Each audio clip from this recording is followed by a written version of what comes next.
चलिए एक बार sound check कर लीजिएगा, ठीक है।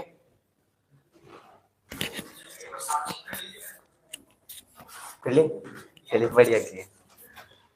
चलो आई थिंक ये ठीक काम कर रहा है, टेंशन दिया था ये।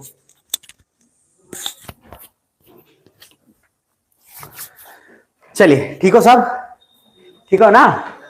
चलो ठीक है। देखो दशहरा और दीपावली में ना चाहते हुए भी गैप हो ही जाएगा, और आपको पहले भी बताया था कि छुट्टी जो है वो नहीं चाहते हुए भी सिनेरियो आसपास ऐसा क्रिएट कर देता है कि आप नहीं चाह के भी उस गाना और बहाव में बह जाएंगे। तो इसीलिए उतना मान के चलना है कि 2-3 दिन, क्या गलत है? सही है वो, क्योंकि आप उसमें बह ही जाएंगे, वाकई बह जाएंगे। तो उतना मान के चलिए कि टाइम बर्बाद होगा, तो जिसमें मिल रहा है उसको यूटिलाइज करिए। कोशिश ये करिएगा कि जो भी मेला उला जहाँ पे भी जा रहे हैं, जो भी पूजा होगा, तो सुबह या दोपहर जो टाइम मिल रहा है उसको कम से कम 2 ही घंटा सिर्फ जस्टिफाई करने के लिए कि हम आज थोड़ा सा पढ़ लिए हैं, मतलब अपने मन को सिर्फ एहसास दिलाने के लिए उतना ही पढ़ लेना कम से कम। समझ पा रहे हो? क्योंकि बर्बाद हो जाओगे फिर अगर वो नहीं काम करोगे तो। क्योंकि दिन भर घूमोगे और जज लगेगा ना कि नहीं पढ़े हैं। जिस दिन पढ़ कर घूमोगे उस दिन मजा कुछ और होता है। एहसास करना, आज पढ़े हैं और शाम में घूमने जा रहे हैं तो टेंशन नहीं रहता है। और जैसे लगेगा ना होमवर्क दिया था नहीं बनाए हैं, टक टक टक टक दिमाग में चलते रहता है। तो आप माता जी का दर्शन भी करें, उस पर हिस्ट्री ज्योग्राफी पढ़ना है, हिस्ट्री ज्योग्राफी पढ़ना है, तो उस तरीके का कांड होता रहेगा। इसीलिए थोड़ा पढ़ के तब जाएगा। सुन पा रहे हो? जोर से बोलो, ऐसा रहो। तो शायद सबसे पहले आज जो है 2 काम आज फटाफट कराना है। मैंने शेरशाह सूरी करवा दिया था, भक्ति एंड सूफी मूवमेंट दोनों करवाऊंगा, और प्लस मैं अभी मॉडर्न का और आर्ट एंड कल्चर का थीम लिखवा दे रहा हूं। थीम से फायदा ये होगा कि जितना पढ़ने के लिए दूंगा उतना निपटा दोगे। क्या सुन रहे हो?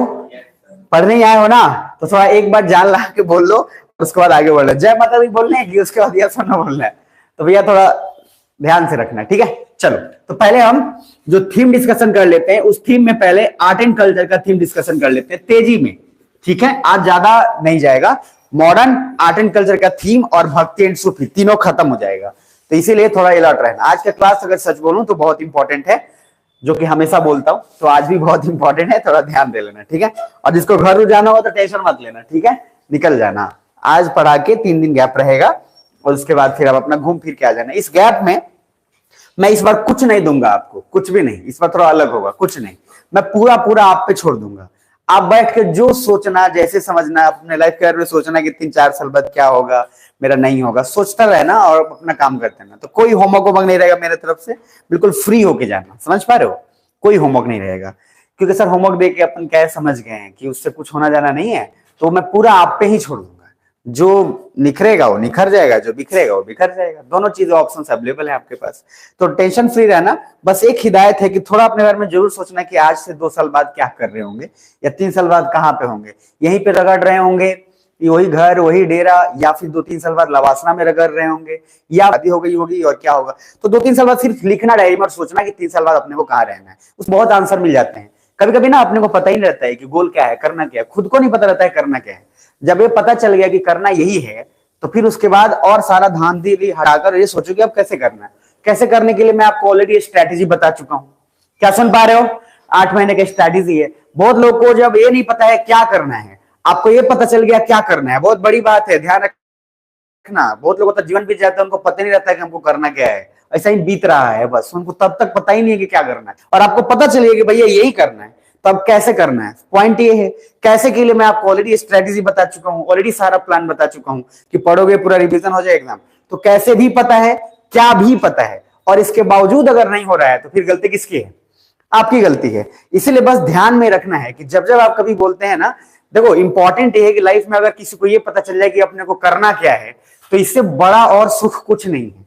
क्योंकि सच बता रहा हूं, 99% of the people doesn't know कि भैया करना क्या है अपने को और क्या कैसे। मान लो अगर पता ही चल गया क्या करना है, तो कैसे करना नहीं पता रहते हैं।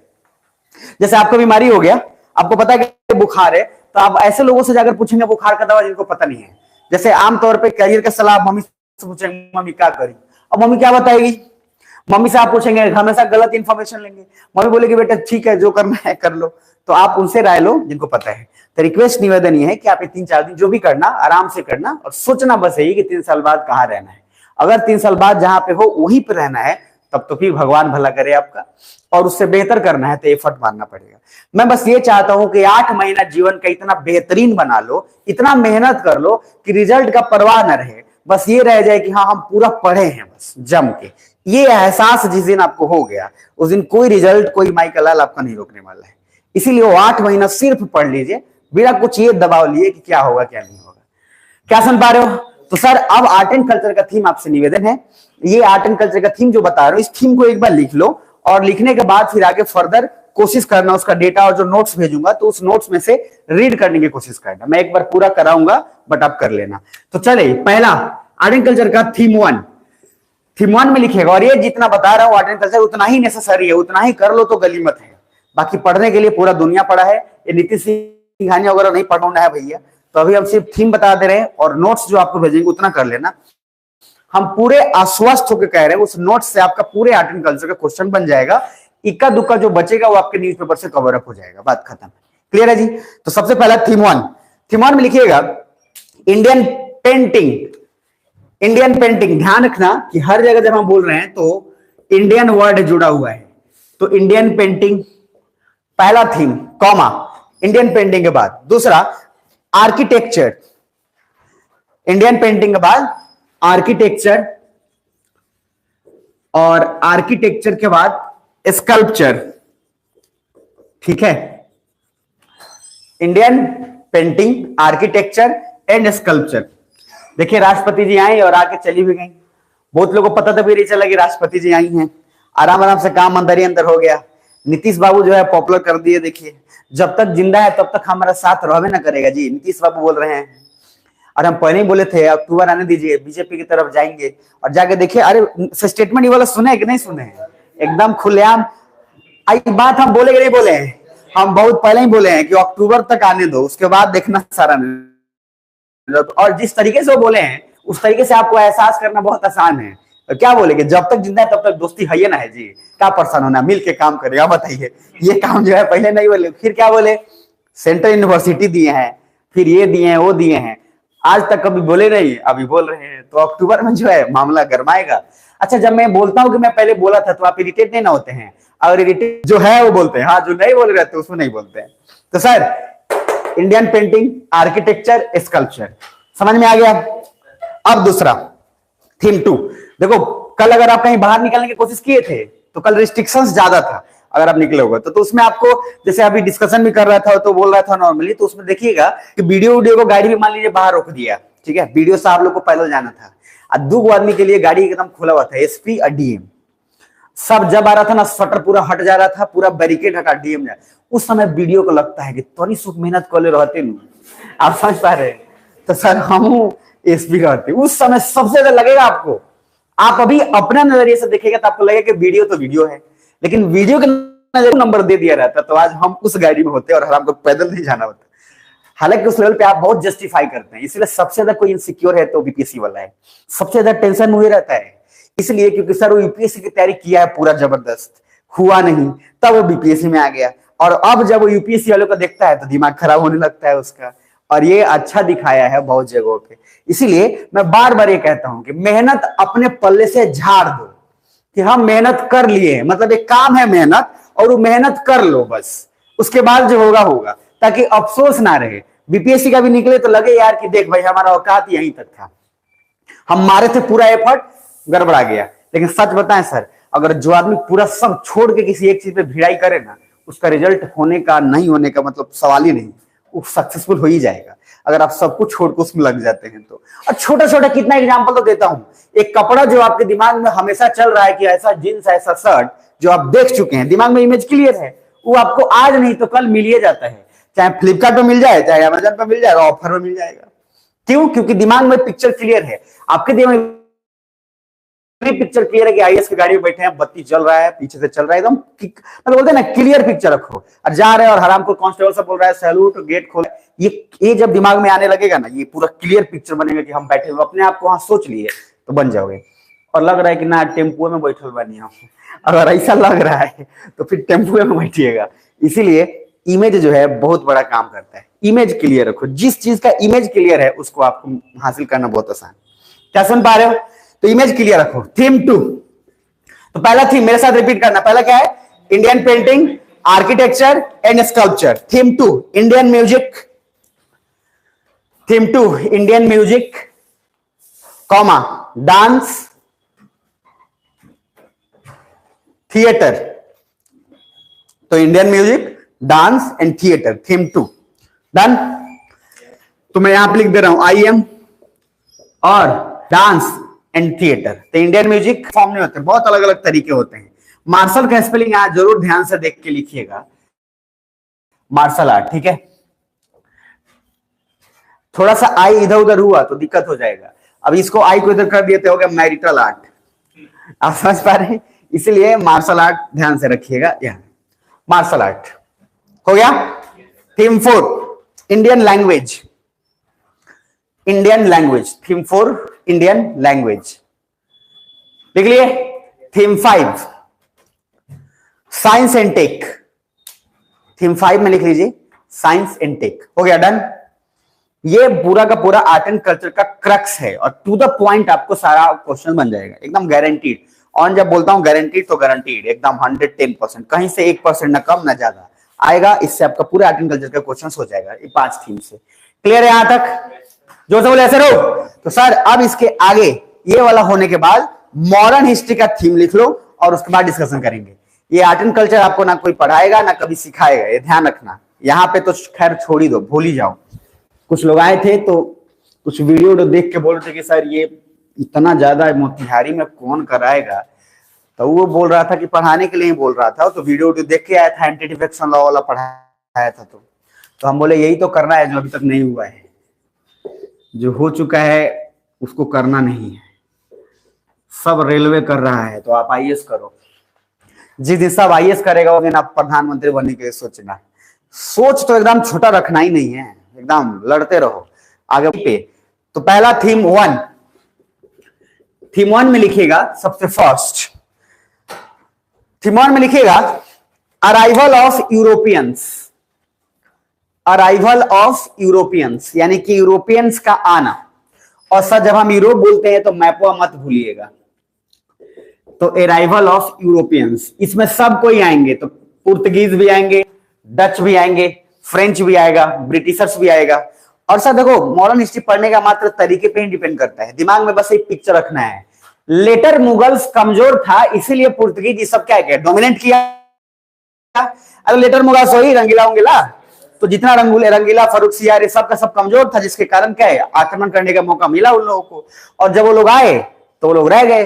तो सिंपल सा लॉजिक है कि अराइवल ऑफ यूरोपियन जब बोल रहे हैं तो यूरोपियंस का आना, और यूरोपियंस का आने का कारण मैंने पढ़ाया था इंडस्ट्रियल रिवॉल्यूशन। अरे बताया था कि उनको सर रिसोर्स चाहिए था, उनको कब्जा करने का बहुत मकसद नहीं था। जब रिसोर्स लेने आए तब लगा कि आई दादा ये तो आराम से कब्जा कर लेंगे। ऐसा बेवकूफ है कि सब बोल रहा है कि हम पे कब्जा करो, हम पे राज करो, क्योंकि कुछ था ही नहीं ना यूनिटी ना कुछ। तो उनको मौका मिला तो मौका का पूरा दोनों हाथ से सहोद के फायदा उठा लिया। तो ये arrival of Europeans, modern history जब भी पढ़ो रिवीजन करने का मात्र तरीका है थीम पे ध्यान रखा करो, क्योंकि बहुत लंबा लंबा टॉपिक जाएगा। थीम पे जब दिमाग में रखेगा तो बहुत सारा कहानी अपने आप याद आने लगेगा आपको। क्लियर है? इसलिए रीडिंग कम से कम 3 से 4 बार रीडिंग आपका होना चाहिए। और वो 3 से 4 बार रीडिंग जब आप कर लेंगे तो सिर्फ थीम ध्यान रखेगा, तो आपको हर थीम, जैसे बोलेंगे अराइवल यूरोपियन में कुछ बोलो, आप पढ़े हुए हो, अब आगे धनाधन बोलते जाओगे सर पहले फ्रेंच आया तो दोनों लड़ा, फिर उसके बाद एंग्लो आ गया तो एंग्लो फ्रेंच से भी लड़ाई हुआ। ये जो आप बोलना शुरू करते हैं क्यों? क्योंकि रीड किया हुआ है।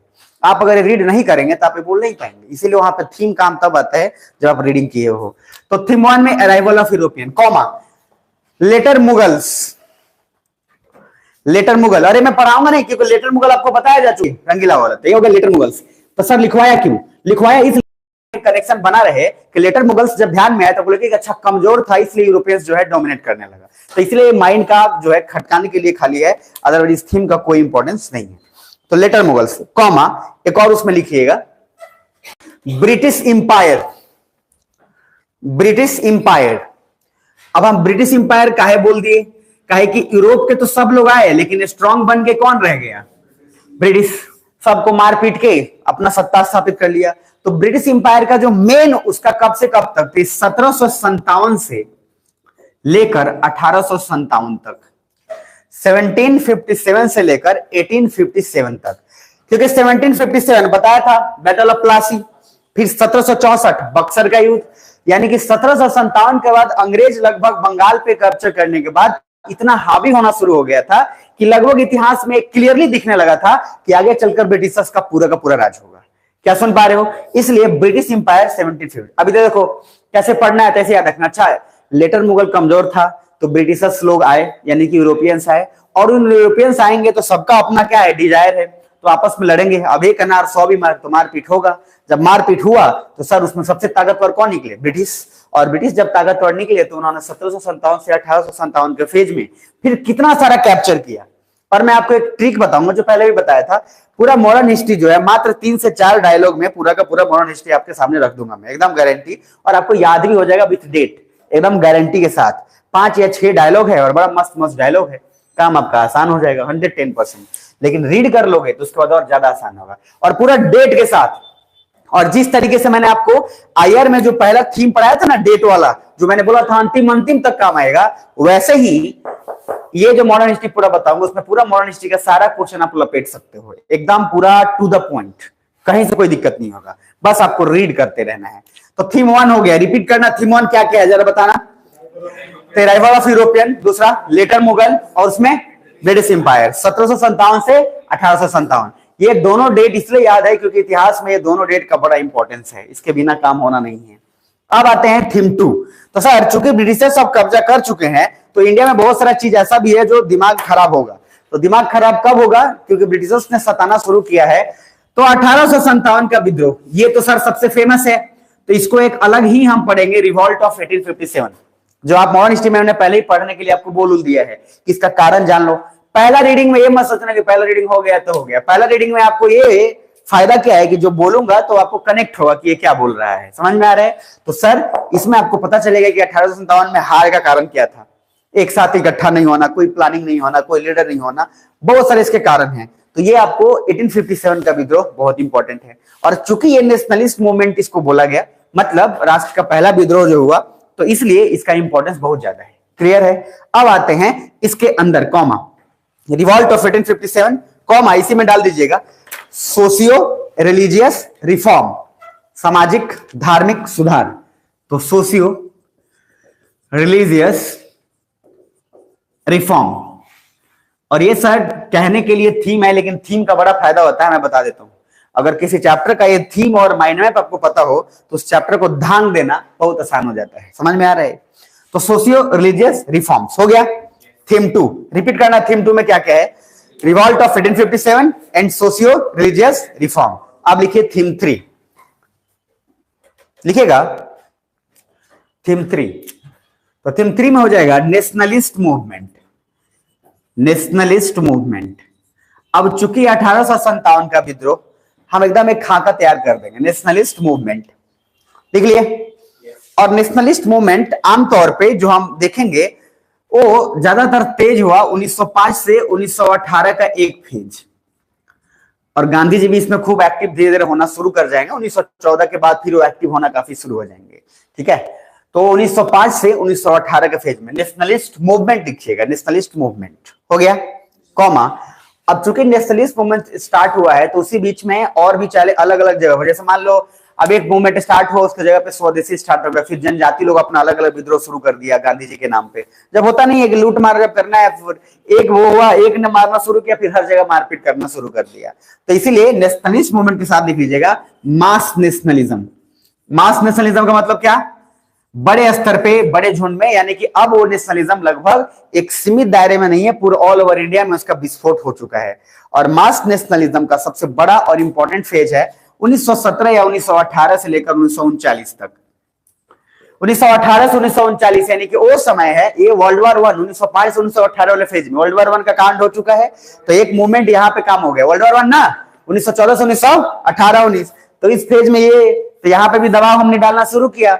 दूसरा फेज फिर देखो 1918 से 1939 यानी कि वर्ल्ड वॉर 2 का आगाज होने वाला है, और अब हम फिर से दबाव यहाँ पे डालने की कोशिश करेंगे ताकि मामला निपट जाए। तो 1918 से 1939 मास नेशनलिज्म दिमाग में रखना है। अब आइए थीम 4। तो थीम 4 में आप लिखेंगे फ्रीडम एंड पार्टीशन। आजादी मिल जाएगा अपने को, तो फ्रीडम एंड पार्टीशन, ठीक है? फ्रीडम एंड पार्टीशन डन यहां तक। फ्रीडम एंड पार्टीशन ब्रैकेट में लिख लीजिएगा 1939 से 1947, 1939 से 1947, यानी कि अपन आजादी की तरफ जा चुके हैं। तो 1939 टू 47, 1939 से 47, ठीक है। Freedom movement. थीम 5, अब आजाद अपन हो चुके हैं, तो आजाद होने के बाद जो है इंटरेस्टिंग बात क्या है कि अब आजादी के बाद हमारा जो शक्ल सूरत है उसके बाद क्या होगा वो बहुत इंपॉर्टेंट है। तो लिख लीजिए India after independence, India after independence, और ब्रैकेट में लिख लीजिए 1947, मतलब India after 1947, India after 1947। And हमारा फेवरेट टॉपिक मिसलेनियस लिख लीजिएगा, जो बच्चा खुचा है उसी में लपेट देंगे। क्या लिख लीजिएगा? मिसलेनियस। मिसलेनियस का स्पेलिंग सही लिखिएगा कृपया करके, मिसलेनियस लिख लिए पक्का। मिश्रित भैया पता नहीं वहां पे कौन पंडाल बनाया था, पहला दिन जो है कोई बनाया था वहां पे, पहला दिन हम आ रहे थे, फर्स्ट डे जब शुरुआत हो रहा था उस दिन गाना बजा रहा था, विदाई का गाना पहला दिन। अब सर अब क्या ही बताया, मतलब निकल रहे थे थोड़ा, इतना वो इमोशनल गाना है, शायद पवन सिंह को गाना गया है हमनी के छोड़ के नगर, उसका आवाज है, आवाज में उसके दम है। अब सर वो जो है इतना विदाई का गाना था, मतलब भाई शुरुआत हो रहा है और ये जो रोड पे विदाई का गाना बजा रहा है उससे बहुत फर्क पड़ता है, समझ पा रहे हैं? बहुत फर्क पड़ता है, इमोशंस बहा देता है वो। तो किसी को कैसे एहसास होगा कि पहला दिन चल रहा है और वो पूरा बजा के उसी में मस्त है। हमको लग रहा था कि शायद इसको खुद पता नहीं कि क्या बज रहा है क्या नहीं बज रहा है, यूट्यूब पर लगा के छोड़ दिया है और बजे जा रहा है। तो ऐसा गलती नहीं करिएगा, उससे भावना को ठेस पहुंचता है। आप समझ पा रहे हैं?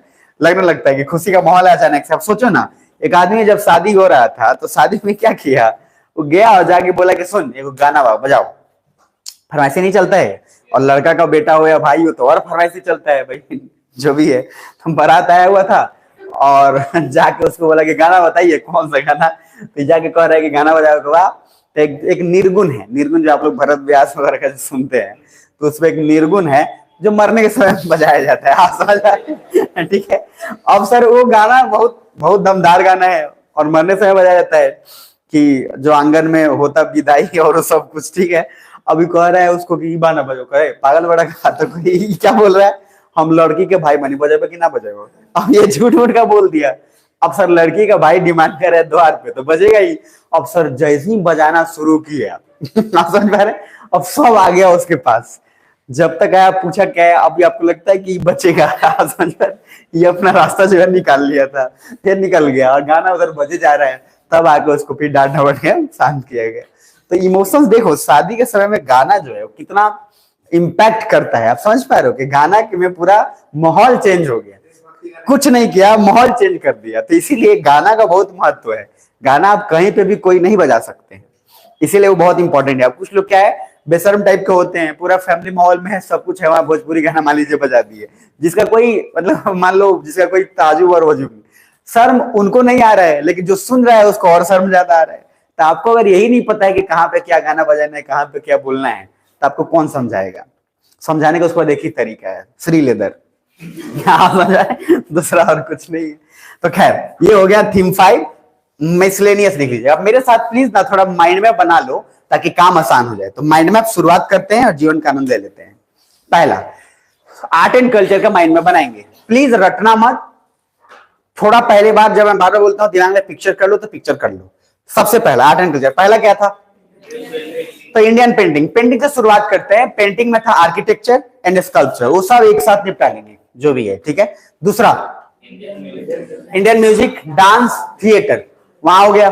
पेंटिंग के बाद डांस थिएटर हो गया। थीम 3 मार्शल आर्ट हो जाएगा थीम 3 में। थीम 4 तो इंडियन लैंग्वेजेस हो जाएंगे, उसके डिफरेंट टाइप्स पूरा। और थीम 5 साइंस एंड टेक। तो बस आर्ट एंड कल्चर में वो 5 थीम को कवर अप करना है, काम आसान हो जाएगा।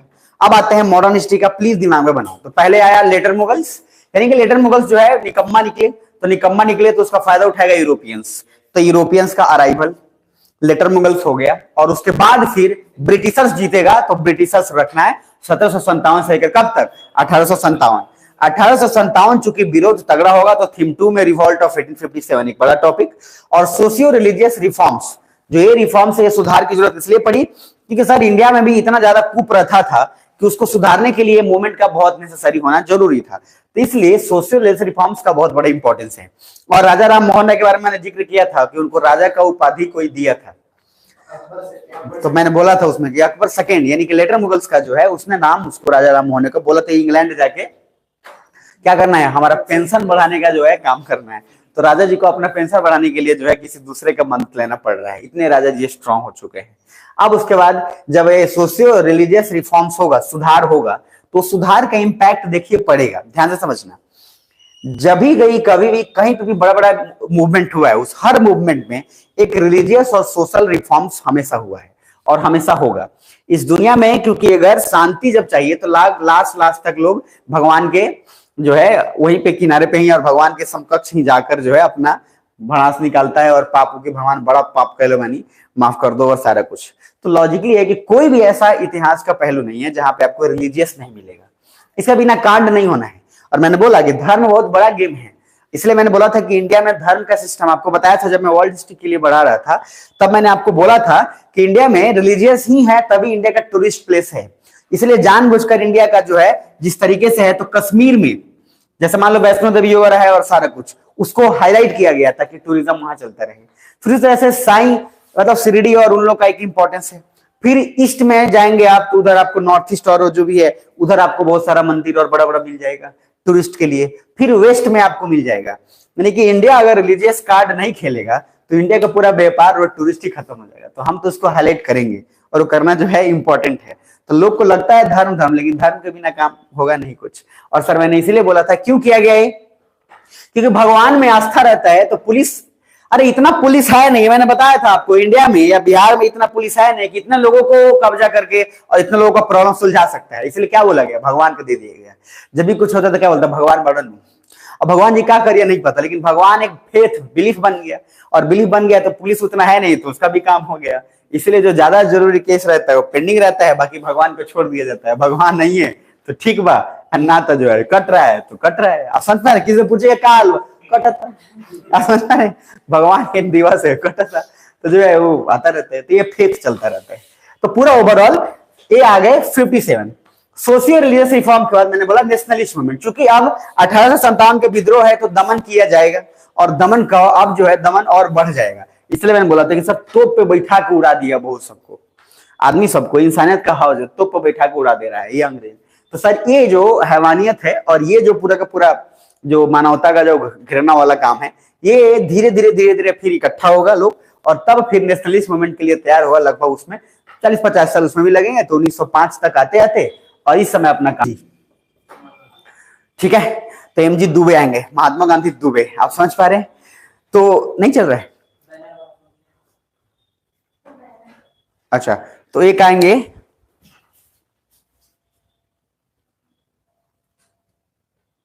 से रिटर्न 1914-15 में अफ्रीका से रिटर्न आ रहे हैं, और वो अफ्रीका में ठीक ठाक अपना वर्चस्व बना के रखे हैं। वो तो बेचारे हवा पानी टाइट है, बाहर से पढ़ के नहीं आता है, लोग देखते नहीं है बाहर से जब पढ़ के तो उसका वैल्यू जो अलग रहता है। सुना, बस यही थोड़ा डिफरेंस रहना चाहिए कि पढ़ के तो दिमाग में ठीक रहना चाहिए, नहीं तो पूछ देगा वो। तो गांधी जी भी नए ना आ रहे, और अभी इनको पता है कि अभी इंडिया में जो है फ्री मानेगा नहीं, क्या डिक्लाइन कर दीजिए, उसी का कॉल है ना गांधी जी। तो अगर ध्यान से देखिएगा तो इसमें क्या समझ में आएगा कि महात्मा गांधी का वर्ल्ड वॉर 1 के समय आना बहुत अच्छा सिनेरियो है, क्योंकि पूरा वर्ल्ड बिजी है उधर लड़ने में, और ये आगे चंपारण सत्याग्रह कर रहे हैं। क्योंकि सर पूरा अंग्रेज उस समय कहीं और बिजी है और वर्ल्ड वॉर 1 बिजी है। अरे वर्ल्ड वॉर 1 पढ़ाया था ना, तो आप जब इंटरनेशनली कनेक्ट करोगे कि उस समय आखिर ऐसा क्या था कि गांधी जी को सक्सेस मिल रहा है, ये बड़ा कह रहे थे जितना कह रही महात्मा, उसको बता अभी तो मेरा इज्जत डूबा हुआ है कि जर्मनी वाला पीट पीट के हालत खराब किया हुआ उधर, अरे है ना। तो ये एक बोले कि तू जर्मनी से पिटा, तब तक हम भी अपना इधर अपना जो है काम कर लेते हैं। एक लीडर का क्वालिटी तो ये है कि किस समय दबाव डालना है, किस समय प्यार से बात करना है। तो ये लीडर का क्वालिटी तो वही होता है ना। तो गांधी जी जो है 1914 से 18 में तब तक 4-5 गो आंदोलन सक्सेस हो गया, आप बुझा रहे। अब सर वर्ल्ड वॉर उधर हुआ तब तक एक नया हीरो पनपने लगा, कौन, गांधी जी। अब अंग्रेज जब तक कहते तो कह रहे गांधी आप समझ रहे कि सर हम ना रही तो तू ये कर ले। अब ये जो पार्ट है, अब गांधी जी बोले कि तू ना रहा तो काम हो गया, once upon a time Mumbai का हाल हो गया। तो ये जो काम है ये यहाँ से निकल गया, क्लियर है। अब सर 1918 तक आ गए, लेकिन जब अब फिर बीजी निकला, वर्ल्ड वॉर 1 से निकल गया अंग्रेज, अब फिर कुचलना शुरू करेगा। तो सर कुचलना शुरू करेगा तो फिर हम मास नेशनलिज्म के लिए अब तैयार हैं, जो हमारा वर्ल्ड वॉर 2 तक चलेगा। क्योंकि वर्ल्ड वॉर 2 में अब हम वो गलती नहीं करेंगे जो वर्ल्ड वॉर 1 के हमने गलती करी थी, क्योंकि अंग्रेज ने वादा किया था वर्ल्ड वॉर 1 के बाद चले जाएंगे, या बहुत सारा चीज सुधार होगा। जैसी वर्ल्ड वॉर 1, क्योंकि उसको सैनिक चाहिए था, जब वो जीत गया तो सर उसके बाद कहेगा सैनिक, कहेगा कुछ, पकड़ के पीट दिया। अब ये इसलिए भी किया कि गांधी जी का महत्व जो है घट जाए, इसलिए 1939 तक फिर मामला चलता चला गया। और जो आगे चल के पढ़ेंगे तो उसमें राउंड टेबल कॉन्फ्रेंस, जो गोलमेज सम्मेलन है, उस गोलमेज सम्मेलन का इंपॉर्टेंस बहुत ज्यादा है, क्योंकि किसी ना किसी तरीके से गांधी जी का जो पॉपुलैरिटी मिला था उसको धूमिल करने के लिए अंग्रेज हर तरीके से कोशिश कर रहा था। क्योंकि उसको पता चल गया था अंग्रेज को कि जिस बेसिस पे हम गेम खेल रहे हैं, तोड़ के और मामला निपटा रहे हैं, उस बेसिस को ये पकड़ चुका है। और गांधी इस बात को समझ चुका है कि ये सबको इकट्ठा करने के बाद ही आंदोलन जो है सक्सेसफुल हो पाएगा। तो ये गांधी जी का सबसे बड़ा रोल है कि यूनाइट करने में बहुत बड़ा हाथ हुआ। और ये अंग्रेज जा रहा था कि हमारा सारा राजनीति तो इसी पे चल रहा है कि अगर यूनाइट होने दिए तो हम टूट जाएंगे। अब इसलिए सबसे ज्यादा खतरा अंग्रेज को किसी से था, वो गांधी जी से था। टेंशन वाला बात ये भी था कि हरामखोर बंदूक भी नहीं चला रहा था। आप समझ पा रहे हैं, किताब लाठी या उसी पे काम कर रहा है। आप सोचिए यहाँ बंदूक चला रहा है इसको, तो कोई ऑप्शन भी अंग्रेज के पास नहीं था। और इसीलिए मानवता वाला और सब कुछ उनके साथ कभी इतना हुआ नहीं। तो दिमाग क्या लगाया ये, और गांधी जी क्या बोलते कि हम बहुत कमजोर हैं, बारह बोले कमजोर कि हम लड़ नहीं सकते, और स्ट्रेंथ क्या है, नॉलेज। तो लॉजिकली दिमाग क्या लगा रहे हैं कि सर बंदूक है, किस बेसिस पे, किस आड़ में मारोगे। और सर ये बिना बुलाए लाखों लाखों लोग आ जा रहा है इसके आंदोलन में, कुछ ना व्हाट्सएप है, ना फोन है, ना टेलीग्राम है, कुछ नहीं है। और सर इतना भीड़ आ जा रहा है, आजकल तो बुलाने पे कोई घर नहीं आता है। अब शादी में उसके बाद तो कितने लोगों को पैसा देके आप टट्टू बुलाते हैं कि भाई नाच नाचा, समझ पा रहे हैं। ऐसा सीन शहर में आप देखते हैं, शहर का शादी ऐसा लगता है सीआर का शादी हो रहा है, एक गोरा गधा पे बैठा हुआ है और जब 4-5 गोरा नाच रहा है। शादी में मतलब गांव का ही मजा आता है, कोई उल्टी करेगा उधर, आप समझ पा रहे हैं, कोई उधर कुछ करेगा। तो लॉजिक ये है कि गांधी जी जो है इस बेसिस पे पॉपुलैरिटी गेन करेंगे और वर्ल्ड वॉर 2 में आते आते मामला जो है निपट जाएगा। तो गांधी जी सिनेरियो को अच्छे से समझ पा रहे थे, ये बहुत अच्छी चीज है। ध्यान से देखना, अगर आजादी मिला तो आजादी मिलने का कॉन्ट्रीब्यूशन, कोई भी चीज, कोई भी दुनिया का विक्ट्री वो एक आदमी के कारण कभी नहीं होता है, उसमें लाखों करोड़ों लोग का आहुति होता है, उसमें सपोर्ट होता है, चाहे छोटे लेवल पे चाहे बड़े लेवल पे। गांधी जी को फिर भी हम लोग बापू क्यों कहते हैं, जबकि उनसे ज्यादा कंट्रीब्यूशन और भी लोग दिए हैं, सुभाष चंद्र बोस हो, चाहे भगत सिंह हो, चाहे सब कुछ हो। क्योंकि सर वो क्या है, वो दिमाग में समझ गया था अहिंसा पे चलना है। इसीलिए जो लड़ता है बंदूक और गोली के दम पे, उसको आज नहीं तो कल सप्रेस कर दिया जाए, उसको दबाना बहुत आसान है जो बंदूक से लड़ रहा है। लेकिन सर जो खाली बिना बंदूक का खाली लाठी लेके चल रहा है, ऊपर उघाड़े ही कपड़ों नहीं है, आप समझ पा रहे हैं, ये भी बड़ा टेंशन वाला काम है। अब उसको क्या है, आप क्या हराएंगे, आप उसको कुछ चाहिए नहीं है टेंशन। अब इसलिए दिमाग में रखना है कि उसके बावजूद भी हम लोग बापू उन्हीं को कहते हैं। तो यूनिटी करने में बहुत बड़ा हाथ है, बहुत बड़ा हाथ है। इसीलिए गांधी जी का रोल अलग से पढ़ लेंगे। उसके बाद सर अब गांधी जी आई गए हैं, वर्ल्ड वॉर 2 में दबाव बन ही जाएगा। और सर उसके बाद फ्रीडम हमको मिला। अब फ्रीडम मिला तब तक कितना यूनाइट करेंगे, उस बीच में हिंदुइज्म का बीज बो दिया गया है। क्यों, अंग्रेज का देना है। अब 1905 में सर पहले बंगाल विभाजन का कांड थोड़ा बहुत वहां शुरू होके अंग्रेज डाल दिया, क्योंकि उसको पता था कि 1857 में भी मुस्लिम सब बहुत मिलकर हमारे अगेंस्ट किया था, इसलिए पहले मुस्लिम को तोड़ो। उसको पता था कि मुस्लिम लोग सब साथ, भारत हिंदू और मुस्लिम साथ हो गया 1857 में। और सर उसको पता था कि ये सब कौन है, बहादुर शाह 2। अरे बहादुर शाह 2 ना, अब बहादुर शाह 2 लास्ट हुई। अब सर ये समझिए पहले मुस्लिम को तोड़ना पड़ेगा, तो मुस्लिम का बीज बो दिया उसी समय वो। और 1905 तक आते तो मुस्लिम लोग को लगभग अलग इलेक्टोरल रिफॉर्म दे दिया कि भैया मुस्लिम लोग का अलग अलग निर्वाचन और अलग अलग चुनाव का कांड, एक बीज बो दिया, जो 1912 में आके वो बीज पनपा और वाकई में वहां पे विभाजन शुरू हो गया। सुन पा रहे हो, अब 1912 में कंप्लीट विभाजन होने लगेगा। बंगाल का विभाजन ये सूचित कर रहा था कि इंडिया में एक और बाइपोलराइजेशन हो चुका है। क्या कि अब जो लड़ाई पहले यूनिटी पर लड़ रहा था राजा ये राजपूत, अब एक हिंदू और मुस्लिम का लड़ाई शुरू होने वाला है। और ये अंग्रेज बीज बहुत बढ़िया से बोया था। और आगे चलकर आपको फिर जब आजादी मिलेगा तो मिलेंगे ही मोहम्मद अली जिन्ना, जिनको चाहिए पाकिस्तान।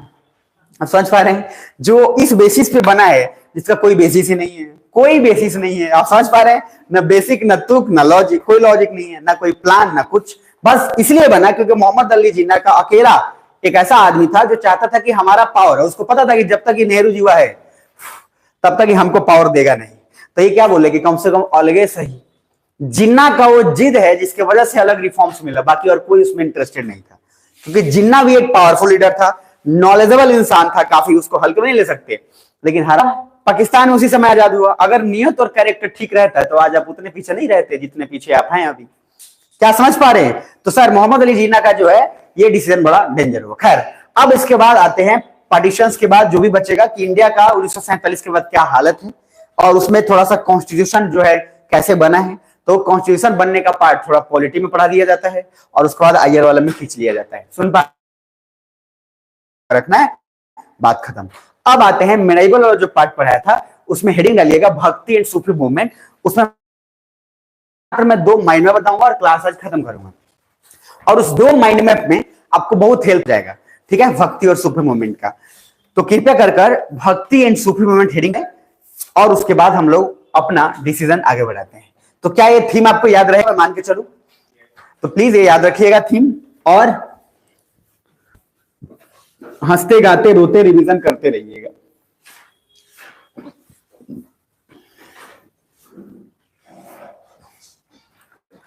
ठीक है,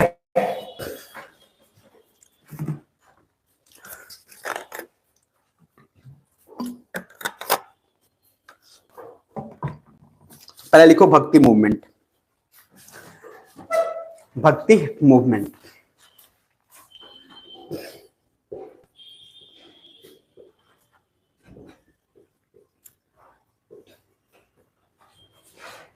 ठीक है। आज आप लोग आने का दिल नहीं कर रहा था, लग रहा है ना, बहुत जन का आने का मन नहीं कर रहा था कि उफ क्या सर आज भगवान पट आज थोड़ी ना खुलता है, पट कल खुलता है, 7वीं को खुलेगा ना, तो कल 7वीं तो है पक्का ना, तो जोर से बोलो। आप लोग में से कितने लोग आज भी अभी कंफ्यूजन में है कि कल 7वीं है? कितने लोग को क्लियर है कि कल 7वीं है? हाथ खड़े कर, ईमानदारी से हाथ करेंगे, पता है कि हाँ कल 7वीं है। तो बहुत लोगों को नहीं पता रहता है, ठीक है, बहुत लोगों को पता नहीं रहता है, तो अष्टमी हो जाके कहेगा आज 7वीं हुआ, बहुत लोग ऐसे बोल देता है। हमको ऐसा लगता है जानबूझकर नौटंकी करता है, उसको पता रहता है, आप समझ में आ रहे, जानबूझ के ऐसा पूछेगा कि ये मर्द आज षष्ठी रख, ये जो होता है ये अच्छा तरीका है बात को आगे बढ़ाने का, आप समझ पा रहे हैं, ये बहुत अच्छा तरीका है। तो ये जो है तरीका आमतौर पे लौंडे लफाड़े जो है ये करते हैं। अब जैसे मान लो गया, अब कोई सुंदर सी कन्या उनको दिखी, अब सोचेगा बात क्या करे, तो कहेगा आज षष्ठी नु बा, आप समझ पा रहे हैं। अब जो है वो जानबूझ के क्या है इरिटेशन होगा, ये बोलेगा षष्ठी थोड़ी है 7वीं है, तो बात जो है शुरुआत होकर ओ हमारा नाम पता रहा। ये ऐसे लौंडों से बच के रहिएगा। मोमेंट पे आते हैं कि कभी भक्ति का माहौल चारों तरफ चल रहा है, इसीलिए हम सोचे कि इसको पढ़ा देते हैं। हम सोचे थे कि बाद में पढ़ाएंगे, लेकिन बोला कि भक्ति मूवमेंट चल रहा है तो करा देते हैं। चलो, तो भक्ति मूवमेंट का माइंड मैप बना लेना पहले, ठीक है। इसका पूरा डिटेलिंग नहीं कराऊंगा, माइंड मैप करा दूंगा और फिर सूफी वाला करा दूंगा। बाकी रीड करने का पूरा जिम्मेदारी भगवान का आपका रहेगा, ठीक है। तो पहला, आखिर भक्ति मूवमेंट आया क्यों और राइज हुआ क्यों, जरूरत क्यों पड़ा? जैसे आजकल जो चल रहा है, क्या नाम है, परमानंद ना या प्रेमानंद? तो प्रेमानंद जो है, तो आजकल देखिएगा उनका हर दिन वीडियो चल रहा है और यूट्यूब पे हर दिन उनका वीडियोस आ रहा है और लाखों लाखों करोड़ों करोड़ लोग देख रहे हैं, ठीक है। तो लॉजिक है, एगो अपने गांव में भी एगो सुने समाधि, एक मेरे गांव में भी एक आए हैं बाबा जी अयोध्या से, ठीक है, समाधि पे हैं वो, सुना देवी मैया है एक जगह पे, ठीक है, गांव में। तो सुना देवी मैया पे एक आए हैं, और रियल है कि जेन्युइन है कि क्या नहीं पता, अयोध्या से आए हैं और वहां कर समाधि में है, मतलब वो 15-20 दिन कुछ खाना नहीं खाएंगे, और प्लस वो पूरा मिट्टी के कब्र में है, मतलब अंदर है, सिर्फ उनका गर्दन बाहर है, बाकी पूरा मिट्टी से ढका हुआ है, और समाधि में बिल्कुल है, और बोले हैं कि हम तब तक भूखे रहेंगे जब तक मोदी जी या योगी जी नहीं आ जाते हैं। और वो आप देखिएगा, वो एक्चुअली आप देखिएगा, और उसको मतलब अब क्या है, वो पॉपुलैरिटी गेन कर रहे हैं, तो उनके बारे में पता चला कि वो हर जगह जगह जाकर समाधि करते हैं, जिस जगह पे उनको लगता है उस जगह। तो पूरा लाइफ में लगभग वो 20 या 40 सालों से खाली समाधि ही कर रहे हैं और उस जगह का कल्याण के लिए कर रहे हैं कि यहाँ के जनता का कल्याण हो जाए और ये हो जाए। तो मतलब ये ऐसा सुनने को मिला है। तो सर लॉजिक क्या है कि जब भी कभी कुछ भी होता है तो एक स्पिरिचुअलिटी जब तक नहीं आता है ना, तब तक अंत तक आप देखिएगा, अंत तक आप उसी को फॉलो करिएगा जो स्पिरिचुअल है। लास्ट तक भी जाते जाते ना आपको कुछ ना कुछ आ ही जाएगा, चाहे राधे राधे आ जाए, चाहे ओम नमः शिवाय आ जाए, चाहे जय हनुमान आ जाए, मतलब जो पॉपुलैरिटी है, तो भगवान का नाम आपके पास आ ही जाता है। कुछ लोग के पास नहीं आता है तो नहीं आए, लेकिन अंत अंत तक जो भला है उसी में होना है। क्योंकि सर सामाजिक दबाव बहुत ज्यादा है ना, समझ पा, बूढ़े हो गए, अब बूढ़े में जब लगाओ लिपस्टिक गाना सुन रहे हैं हाँ, समझ पा, तो सर सब बोलेगा नहीं बोलेगा, क्योंकि सामाजिक दबाव बहुत ज्यादा है, बूढ़ा हो गया मंत्र पढ़ो मत जाप कर रहा अब ये सामाजिक दबाव इतना ज्यादा है।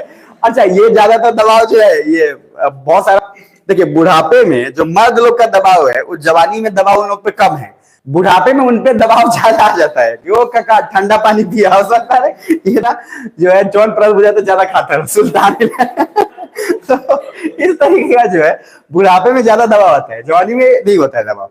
और लड़कियों का उल्टा है, लड़कियों का जवानी में बहुत ज्यादा दबाव उन पे रहता है सामाजिक, और बुढ़ापे में जाकर उन पे दबाव नहीं रहता है, उस समय बुढ़ापे में उनको सब कुछ करने दिया जाता है, ये दोनों उल्टा चलता है।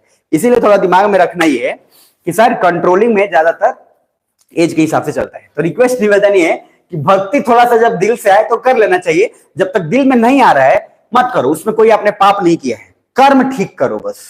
सच्चाई यही है कि भगवान भी यही बार बार हर जगह बात पर बोले रहेंगे, क्या हमारा पर दूध चढ़ा है, समझ में आ रहा है कि दूध चढ़ा चढ़ा के मेरा दिमाग खराब हो गया, उससे बढ़िया किसी दूसरे को पिला दो जिसको जरूरत है ना, भगवान तोरे के एक लोटा ना 4 लोटा, अब जिसको जरूरत है वो मांगने आ रहा था आप दे नहीं रहे हो, वो मांगने आ रहा है तो आप उसको दे नहीं पा रहे हो, जबकि आपका हर दिन क्या है बहुत सारा दूध बर्बाद हो जा रहा है, वेस्ट हो जा रहा है। तो ये सब चीज थोड़ा ध्यान रखिएगा, अल्टीमेटली खुशी उसी में मिलता है। आप कभी किसी को 1 रुपया दे के देखो ना, या कभी आप किसी को कुछ भी अच्छा करके देखो, जैसे मान लो आप जा रहे हो और मान लो इसकी स्कूटी खराब हो गया किसी का, लड़का का, लड़की का नहीं लड़की का तो मदद करना सब बुरा चल जाएगा लड़का का, और आप उसका आगे चल के मदद कर देते हो या पेट्रोल लेके डाल देते हो, आपको खुशी होगा, देखना खुद आपको होगा, उसका छोड़ो, जो खुशी आपको होगा ना वो अलग लेवल पे खुशी होगा, तो आप अपने लिए ही करो। और नाना पाटेकर का बहुत अच्छा स्टेटमेंट लगता है, बोलता है कि मैं मंदिर इसलिए नहीं जाता कि, लेकिन जाता हूं क्योंकि अच्छा लगता है, और यहाँ आया इसलिए हूं कि मैं अपने लिए आया हूं, मैं किसी के लिए आया नहीं हूं। तो जो सच है वो बोलते रहो और काम करते रहो, तो आप अच्छा करोगे, अपने लिए करोगे। तो भक्ति मूवमेंट में पहला लिखना कॉज ऑफ राइज, आखिर भक्ति मूवमेंट का इतना राइज हुआ क्यों, ठीक है, राइज होने का कारण क्या हुआ। देखो पहला चीज, चूंकि हम अभी पढ़ क्या रहे हैं, मॉडर्न पढ़ रहे हैं कि मेडाइवल पढ़ रहे हैं, मेडाइवल के सीन में अभी हैं, और आप मेडाइवल में देख रहे हो कि अंत अंत तक आते आते सब के सब आयसबाजी, रांगलीला, रसलीला, रंगीला, ये सब कांड करना शुरू कर दिए हैं। तो जब मानव अपने नेक्स्ट लेवल पे पहुंच जाता है तब उस समय कोई ना कोई ऐसा समाज में चाहिए जो बैलेंस करे, क्या सुन पा रहे हो, और उस बैलेंस करने के लिए एक भगवान या भक्ति का सहारा लिया जाता है। जैसे आप जब बहुत ज्यादा बिगड़ेंगे और कबीर सिंह की तरह एकदम पी के कहीं भी लेटे हुए हैं, तो कोई या तो आपका दोस्त बचा नहीं आएगा, कोई भाई बचा नहीं आएगा, क्योंकि बैलेंस करना है, तो यहाँ भगवान बचा नहीं आएंगे। तो कॉज ऑफ राइज में सबसे पहला क्या, क्योंकि गलत गलत चीज काफी हो रहा था उस समय, इसलिए इसका राइज होने का बढ़ा। जैसे अब पाकिस्तान बार बार मार रहा था, उस समय प्राइम मिनिस्टर कौन थे, मनमोहन सिंह, बार बार बोल रहे थे अब जवाब देंगे, फिर मार दे रहा था, तब जवाब देंगे, फिर मार दे रहा था, तब तक आया भाई अब इतना ना मार मारा कि वो कह रहा है कि अब ना मार, अब ना मार, यानी कि क्या हुआ, इंडिया का सारा लोग हो गया था कि ये ऐसे नहीं चलेगा। तो वो आया, वो लहर था 2014 जो था, इलेक्शन नहीं था, वो लहर था, बाप रे, वो लहर समझ पा रहे, हर हर मोदी, घर घर मोदी, इतना लहर था, वो क्रेज इतना था कि सर सब लोग उसको जो है एक लहर में ही सारे का सारा ढह गया। दूसरा बार में सब लोग आपकी पर ना जीती है, दूसरा बार में और तेज लहर आया, जितना पहला आया था उससे ज्यादा उसमें सीट मिल गया। क्यों, क्योंकि उस समय तक सब इस बात को बोर हो चुके थे, कहे कि ये सुन सुन के मौन धारण वाला और चुपचाप सब बोर हो गए थे। सिमिलरली सब लोग अय्यासी का देख देख के पूरा लोग परेशान हो गए थे कि राजा कैसा है जो जीवन भर अय्यासी खाली कर रहा है, तो अब कोई ऐसा चाहिए जो बैलेंस करे। तो पहला लिखिएगा कॉज ऑफ राइज में पहला पॉइंट, यानी कि राइज होने का पहला पॉइंट। तो कॉज ऑफ राइज में सबसे पहला लिखिएगा evil practice of Hinduism, evil practice of Hinduism. तो एविल प्रैक्टिस ऑफ हिंदुइज्म में,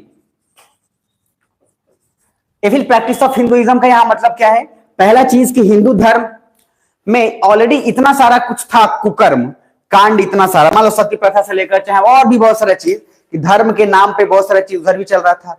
फिर उसके बाद भेदभाव, फिर उसका लोटा हुआ नहीं छुएंगे, बर्तन नहीं छुएंगे, सारा। तो खुद हिंदू धर्म में बहुत सारा गलत ऐसा रीति रिवाज था जिसके कारण ये भक्ति मूवमेंट चलेगा। दूसरा एविल प्रैक्टिस के बाद reason number second, reason second में लिखिएगा fear of spread of Islam, fear of spread of Islam. ये भी डर था क्योंकि इस्लाम क्या है, मुगल पीरियड में वही सब चल रहा था। तो सर ये भी एक भक्ति मूवमेंट का बड़ा था कि फियर ऑफ, क्योंकि सर दिल्ली सल्तनत मुस्लिम ही चल रहे थे। अरे हाँ है ना, दिल्ली सल्तनत कौन है, मुगल पीरियड, मुगल काल में सब इस्लाम और वही चल रहा था। तो एक ये भी डर था कि हिंदुइज्म जो है गायब हो जाएगा, इसलिए एक नया भक्ति मूवमेंट स्टार्ट हुआ। तो एक ये भी कारण हो गया। हालांकि ये लंगड़ा कारण है, मतलब बहुत स्ट्रॉन्ग कारण नहीं है। एक्चुअली कारण जब भी होता है ये वन ऑफ द रीजन हो सकता है, लेकिन one of the important reason नहीं हो सकता है। उसके पीछे बहुत सारे उसके तथ्य हैं। खैर, फिर इस्लाम के बाद थर्ड, कास्ट रिजिडिटी। अरे सर दूसरों को क्या बोले, हमारे अंदर ही इतना प्रॉब्लम है कि दूसरों को हम क्या ही ठिकाना लगाएं। हमारे खुद जाति में इतना भेदभाव है, हमारे घर में इतना भेदभाव है कि हम बाहर के लोगों को क्या ही ब्लेम करेंगे कि इस्लाम का राइज, खुद अंदर ही लोग लड़ रहे हैं। सारा अंतर्द्वंद अपने अंदर है। जैसे आप किसी दूसरे को देख के अगर उसका हो गया हमारा नहीं हुआ, सारा लड़ाई आपका खुद से है। ये सब लड़ाई तो है जो आप सोचे जा रहे हैं किसी और का हो रहा है, हमारा नहीं हो रहा है, क्या नहीं हो रहा है। आपको नॉर्मली बस ये ध्यान रखना है, मैं एक बार बोला था आपको याद है कि इस दुनिया का सबसे बड़ा बोझ है आपका अरमान, आपका डिजायर कि सर मुझे आईएएस बनना है। वो आपका सबसे बड़ा बोझ है कि उसके लिए आपको मेहनत करना पड़ेगा।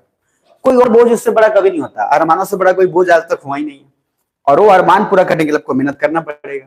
देखो इस दुनिया में दो टाइप के लोग हैं। एक टाइप वो होते हैं जो कभी भी अपना इच्छा रखते ही नहीं, तो वो बहुत कम लोग हैं कि इच्छा नहीं रखते हैं तो अपने बहुत कम में काम चला लेते हैं।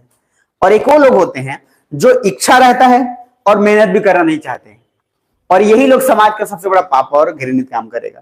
क्योंकि सर डिजायर है कि बाइक खरीदना है, लेकिन जब बोला जा रहा है कि काम पे जाओ तो काम पे नहीं जा रहा है, लेकिन बाइक चाहिए, तो क्या करेगा, करप्शन करेगा या फिर मर्डर करेगा। आप समझ पा रहे हैं। तो अगर आपका इच्छा के साथ आपका मेहनत बैलेंस हो जा रहा है तब तो कभी भी कष्ट नहीं है। आपको बाइक चाहिए, मेहनत करो। आपको कार चाहिए, आप 8-10 घंटे और मेहनत बढ़ा दो क्योंकि ज्यादा चाहिए आपको। आईएएस बनना है तो मेहनत आपको बढ़ाना पड़ेगा। तो अगर आपका मेहनत और इच्छा बराबर हो गया तब तो सर सुभान अल्लाह। लेकिन अगर मेहनत जो है कम हुआ और इच्छा बढ़ता चला गया तब आप मर्डर और वही क्रिमिनल जो है एक्टिविटी काम करेंगे। क्या सुन पा रहे हो। तो इसीलिए ध्यान में रखो कि कास्ट रिजिडिटी जो है वन ऑफ द, तो अभी भी चल ही रहा है और बिहार में तो धूमधाम से चलता है। यहाँ तो एडमिशन होता है वही बेसिस पे, कौन कॉलेज में, तो राजपूतवा कॉलेज में, फिर कौन तो भूमिहारवा कॉलेज में। तो कॉलेज बंटा हुआ है जाति पे, तो दूसरे का क्या ही बात किया जाए। तो कास्ट रिजिडिटी के कारण भक्ति का बढ़ना बहुत इंपॉर्टेंट हो गया। रीजन नंबर 4, 3 कारण हुआ ना कि 2 हुआ, 3। रीजन नंबर 4 लिखिएगा, कॉम्प्लिकेटेड रिचुअलिज्म। कॉम्प्लिकेटेड रिचुअल समझते हैं ना। रिचुअलिज्म मतलब क्या हो गया, जो विधि उधि विधान होता है कि हाई ले आओ, हाउ ले आओ, हई ले आओ, केरा के ले आओ, तो फिर माटी ले आओ, तो हई ले आओ। समझ पाए, इतना ज्यादा तामझाम होता है। अब बोल दिया जाके ले आओ कथी, तो अब सर 10 किलोमीटर से ढूंढना है केला किधर है, जिसको केऊर या बहुत सारा कुछ बोलते हैं मान लो।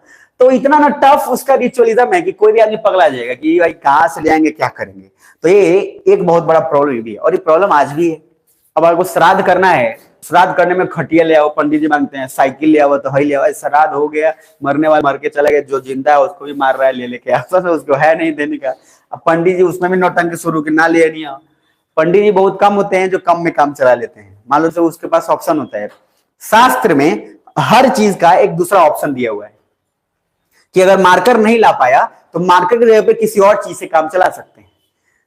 लेकिन कुछ पंडित जी लोग होते हैं, वो क्या करते हैं, वो लोग थोड़ा भी जो है ना भगवान बुरा मान जाए, भगवान इन्हीं के माथे पे बैठे हुए हैं, आप समझ पा रहे हैं। तो जो है भगवान देख रहे हैं और बुरा मान जाएंगे। और कुछ जो होते हैं, आप देखिएगा कुछ पंडित जी आपको ऐसे भी अच्छे मिले होंगे जो हर चीज का तोड़ निकाल देता है और हर चीज का एक ऑप्शन निकाल देता है, और बहुत बेहतर ऑप्शन निकालता है कि जो सामने वाला आदमी हो खुद खुश होकर उनको ज्यादा दक्षिणा दे देता है। आप देखना ध्यान से। और जो मांगता है मांगेगा जजमान 151 को रखेगा 100, फिर कहेगा ज्यादा है तो 1 और दे देगा। तो इस तरीके का जो पंडित जी है उसमें नहीं दिया जाता है। जब नहीं मांगिएगा, मेरा तो अपना एक्सपीरियंस है कि नहीं मांगने से ज्यादा मिल जाता है और मांगने से जो है वो बहुत कम मिल जाता है।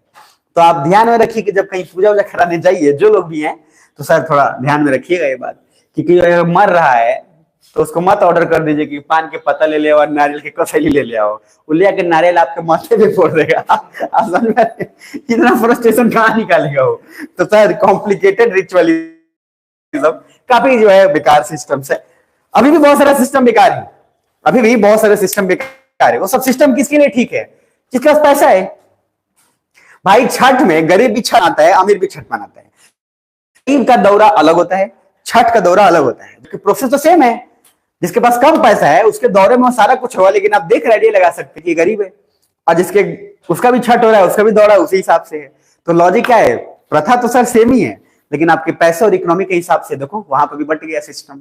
ठीक है, कमल का फूल लगता है शायद छठ में, कमल का फूल जो है चाहिए उसमें, ऐसा लगता है, जानते हैं आप लोग। तो कमल के फूल के लिए भी बहुत सारा मांगा जाता है। उस समय कमल का फूल इतना महंगा मिलेगा, इतना महंगा मिलेगा कि सर आप जो है कहेंगे कि ये मर्दे ये तो ऐसा ही पड़ल और उठाई ले है ना, आज जो अभी महंगा है। क्यों? क्योंकि खास महत्व उस समय उसका हो जाता है।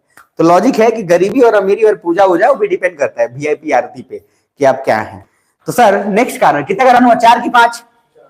4। तो कॉम्प्लिकेटेड रिचुअलिज्म के बाद अब इसको जो मन करे वो लिख लेना, उसमें एक लिख लो, आप लिखो नीड फॉर दी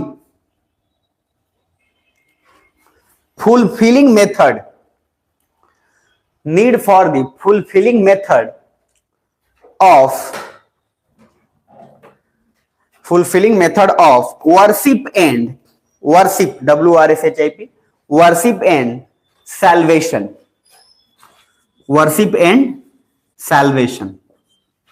क्या सुन पा रहे हैं? तो need for the fulfilling method of worship and salvation. नहीं बोलते हैं कि अगर पितृदान नहीं किए तो समझिए उनका आत्मा भटक रहा है चारों ओर।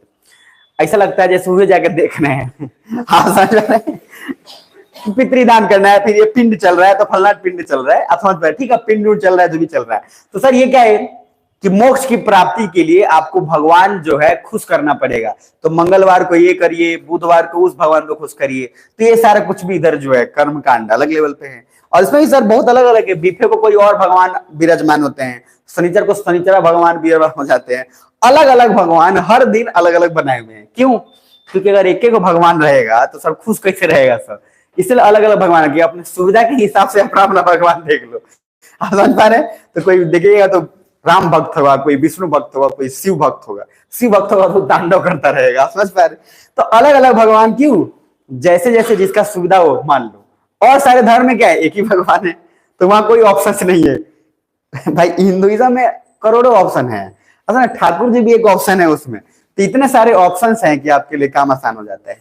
और देखिएगा तो एग्जाम पेपर पे आपको और भी ऑप्शंस मिल जाएंगे। कुछ लोग ऊपर जाके लिखा रहेगा जय माता दी। परीक्षा के भाई आपसे निवेदन है कि आप आईएएस के मेंस में मत लिखना, फाड़ के फेंक देगा। आप समझ पा रहे हैं? कुछ बोलेगा जय हो गायत्री माँ, ऊपर लिख देगा। अच्छा कुछ लोग शॉर्ट फॉर्म लिख देते हैं जेपी जी। कुछ लोग देंगे JMG, क्या है? जय माता नहीं, JMD हो गया, जय माता दी। ये सब काट जो है मत किया करिए। तो नीचे आएगा जय हो लखनदेव सिंह बाबा जिंदाबाद, फिर ये सब लूटा उल्टा प्लीज मत करिएगा। ये मेंस में इसका बहुत प्रभाव पड़ेगा आप पे। ठीक है, खैर अब आते हैं 4 पॉइंट के बाद नेक्स्ट। तो कॉज क्या होगा भक्ति बढ़ने का, जरा बताना। पहला कारण, तो सर पहला क्या है? क्या बोले पहला? मतलब इतना बेकार प्रैक्टिस तरीके से है कि सर सती प्रथा और ये कुकर्म कांड। दूसरा फियर ऑफ स्प्रेड ऑफ इस्लाम, कि इस्लाम चूंकि वर्चस्व बढ़ रहा था तो ये भी एक डर था। तीसरा क्या? राष्ट्रपिता। तो सर क्या हो गया? Caste rigidity. ठीक है, तो कास्ट रिजिडिटी वाला जो है कि भैया ये कास्ट हो कास्ट। उसके बाद नेक्स्ट कॉम्प्लिकेटेड रिचुअलिज्म जो है, बहुत प्रथा आप हाजी ने बोल चुका हूं बहुत। और लास्ट क्या है? Need for salvation and worship, की मोक्ष की प्राप्ति होगी, भगवान को खुश करेंगे, ये फलाना ढिकाना। नेक्स्ट लिखिएगा, नेक्स्ट टॉपिक ये हो गया कारण। अब उसके बाद नेक्स्ट टॉपिक मतलब लिखिएगा भक्ति मूवमेंट का फीचर्स क्या क्या है। ये तो हो गया कि भैया राइज करने का कारण क्या है। अब इसके फीचर्स क्या क्या है जिससे कि बहुत सारा कुछ आपको मिलेगा। तो भक्ति मूवमेंट और फीचर्स, तो पहला फीचर लिखिएगा। अच्छा ये आपके लिए आसान वैसे हो जाना चाहिए। जैसे मैं बोल रहा हूं कि तुम्हारा प्रॉब्लम यह है कि तुम हमेशा लगातार नहीं पढ़ते हो, तो आपसे मैं पूछूं कि अगर आईएएस बनना है तो क्या करना है, तो क्या बोलोगे? कि लगातार पढ़ना है। यानी कि प्रॉब्लम अगर आपको पता चल गया तो सॉल्यूशन क्या है? उस प्रॉब्लम का जो हो रहा है उसको नहीं करना है, जो कर रहे हैं उसको रोक देना है, बात खत्म है। अरे है ना? तो उसी तरीके से अगर आपको यह पता चल गया कि राइज होने का कारण क्या था, तो हम उसका फीचर्स में क्या लिख देंगे कि सब कुछ को ठीक कर दिया होगा, यानी कि कास्ट रिलेटिव पे भी चोट किया होगा, यानी कि रिचुअलिज्म पे भी चोट किया होगा। क्या समझ पा रहे हैं? तो बस उसका फीचर्स हो जाएगा, बात खत्म। तो पहला फीचर लिखिए, लिखिएगा discarded rituals and sacrifice. Discarded rituals and sacrifice. Discarded rituals and sacrifice. ठीक है कि भैया ये सब मत करो यार, ये गलत है इंसानियत के नाम पे। बच्चों सती प्रथा सिस्टम सोचिए आप, देखो कितना मतलब मानवता दर्दनाक है। दूसरे किसी का बात छोड़ो कि अंग्रेज क्या किए नहीं किए, तो बात ही हटाओ, आपके अपने अंदर इतना घृणित सिस्टम है कि एक जिंदा आदमी को यार आप आग पे बैठा के मार दे रहे हो। आप समझ पा रहे हो कितना मतलब सोचने वाला बात है कि कितना आप इतना नीचे लेवल पे कैसे सोच के काम कर रहे हो। अंग्रेज तो बाद में सताए, पहले तो आप खुद को इतना सता रहे हो यार। तो ये सबसे बड़ा फीचर्स हुआ कि डिस्कार्डेड रिचुअल्स एंड सैक्रिफाइसेस। ये जो बलि और ये सब कुछ को है अलग अलग जो भी है उसको रोका। थीम सॉरी, उसके बाद दूसरा फीचर, फीचर नंबर 2 लिखिएगा एम्फेसिस ऑन। एम्फेसिस यानी कि जोड़ दिया,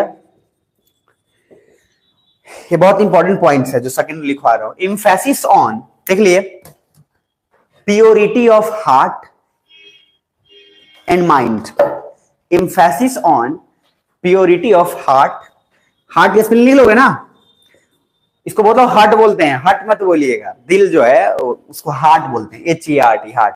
हट मतलब तो कुछ हट ही हो जाएगा। हट मतलब समझ, दूसरों को दुख देना, दुख पहुंचाना। और उसका एक और होता है, देखिए होता है हट, एक HERT भाषण पर है, एक हुआ HUT।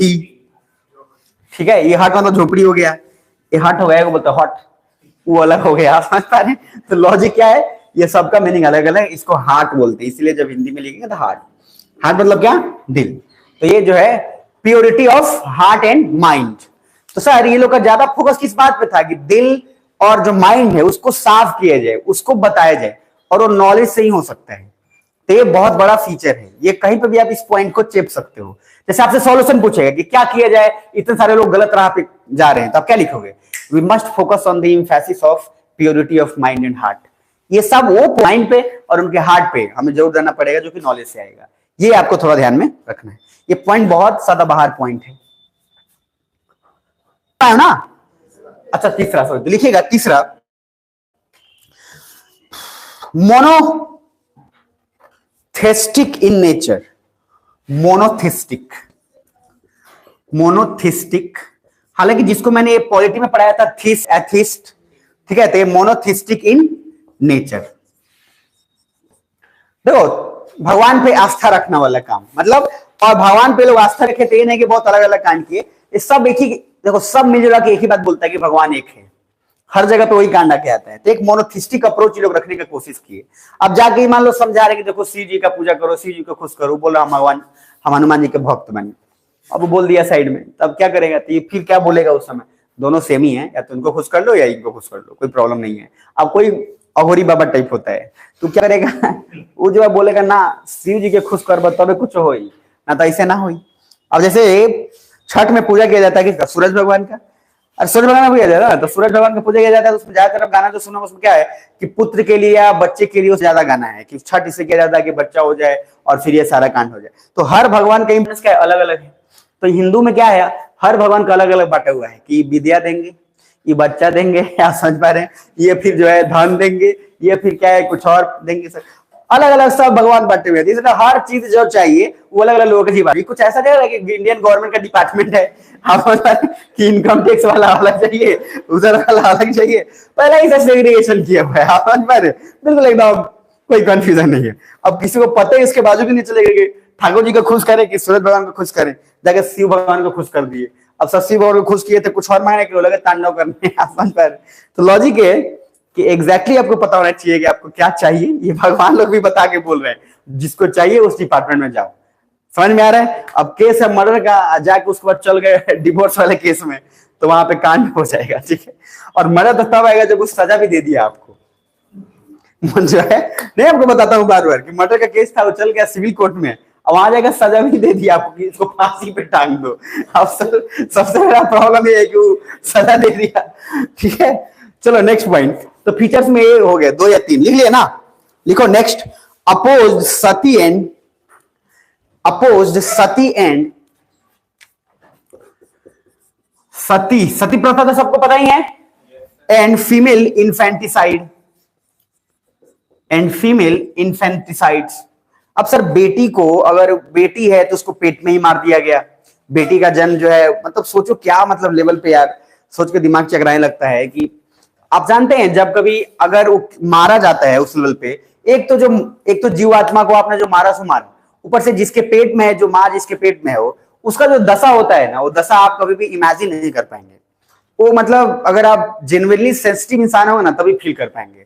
पूरा बॉडी में लिटरली काटा जाता है, और सोचो उसका जो डेवलप हो चुका है पर उसको काट काट के तब खत्म किया जाता है, तो पूरा जीवन भर सर्वाइव करती है वो। इसलिए जैसे होता है ना कि बहुत सारा होता है जो प्रेगनेंसी के बाद बहुत लोग जो है एबॉर्शन करवा लेते हैं और बहुत सारी चीज, इतना आसान नहीं होता है। लॉजिक है फीमेल इन्फेंटिसाइड्स जो रोका गया, फिर बाल विवाह एक अलग समस्या था, उसको रोका गया। तो सर ये दूसरा लिख लिए features, oppose sati and female infanticides etcetera, उसमें और भी कारण हो सकता है, और भी बहुत सारे हो सकता है। लास्ट लिख लीजिए, ये बहुत बड़ा फीचर है उसका, दे प्रीच्ड,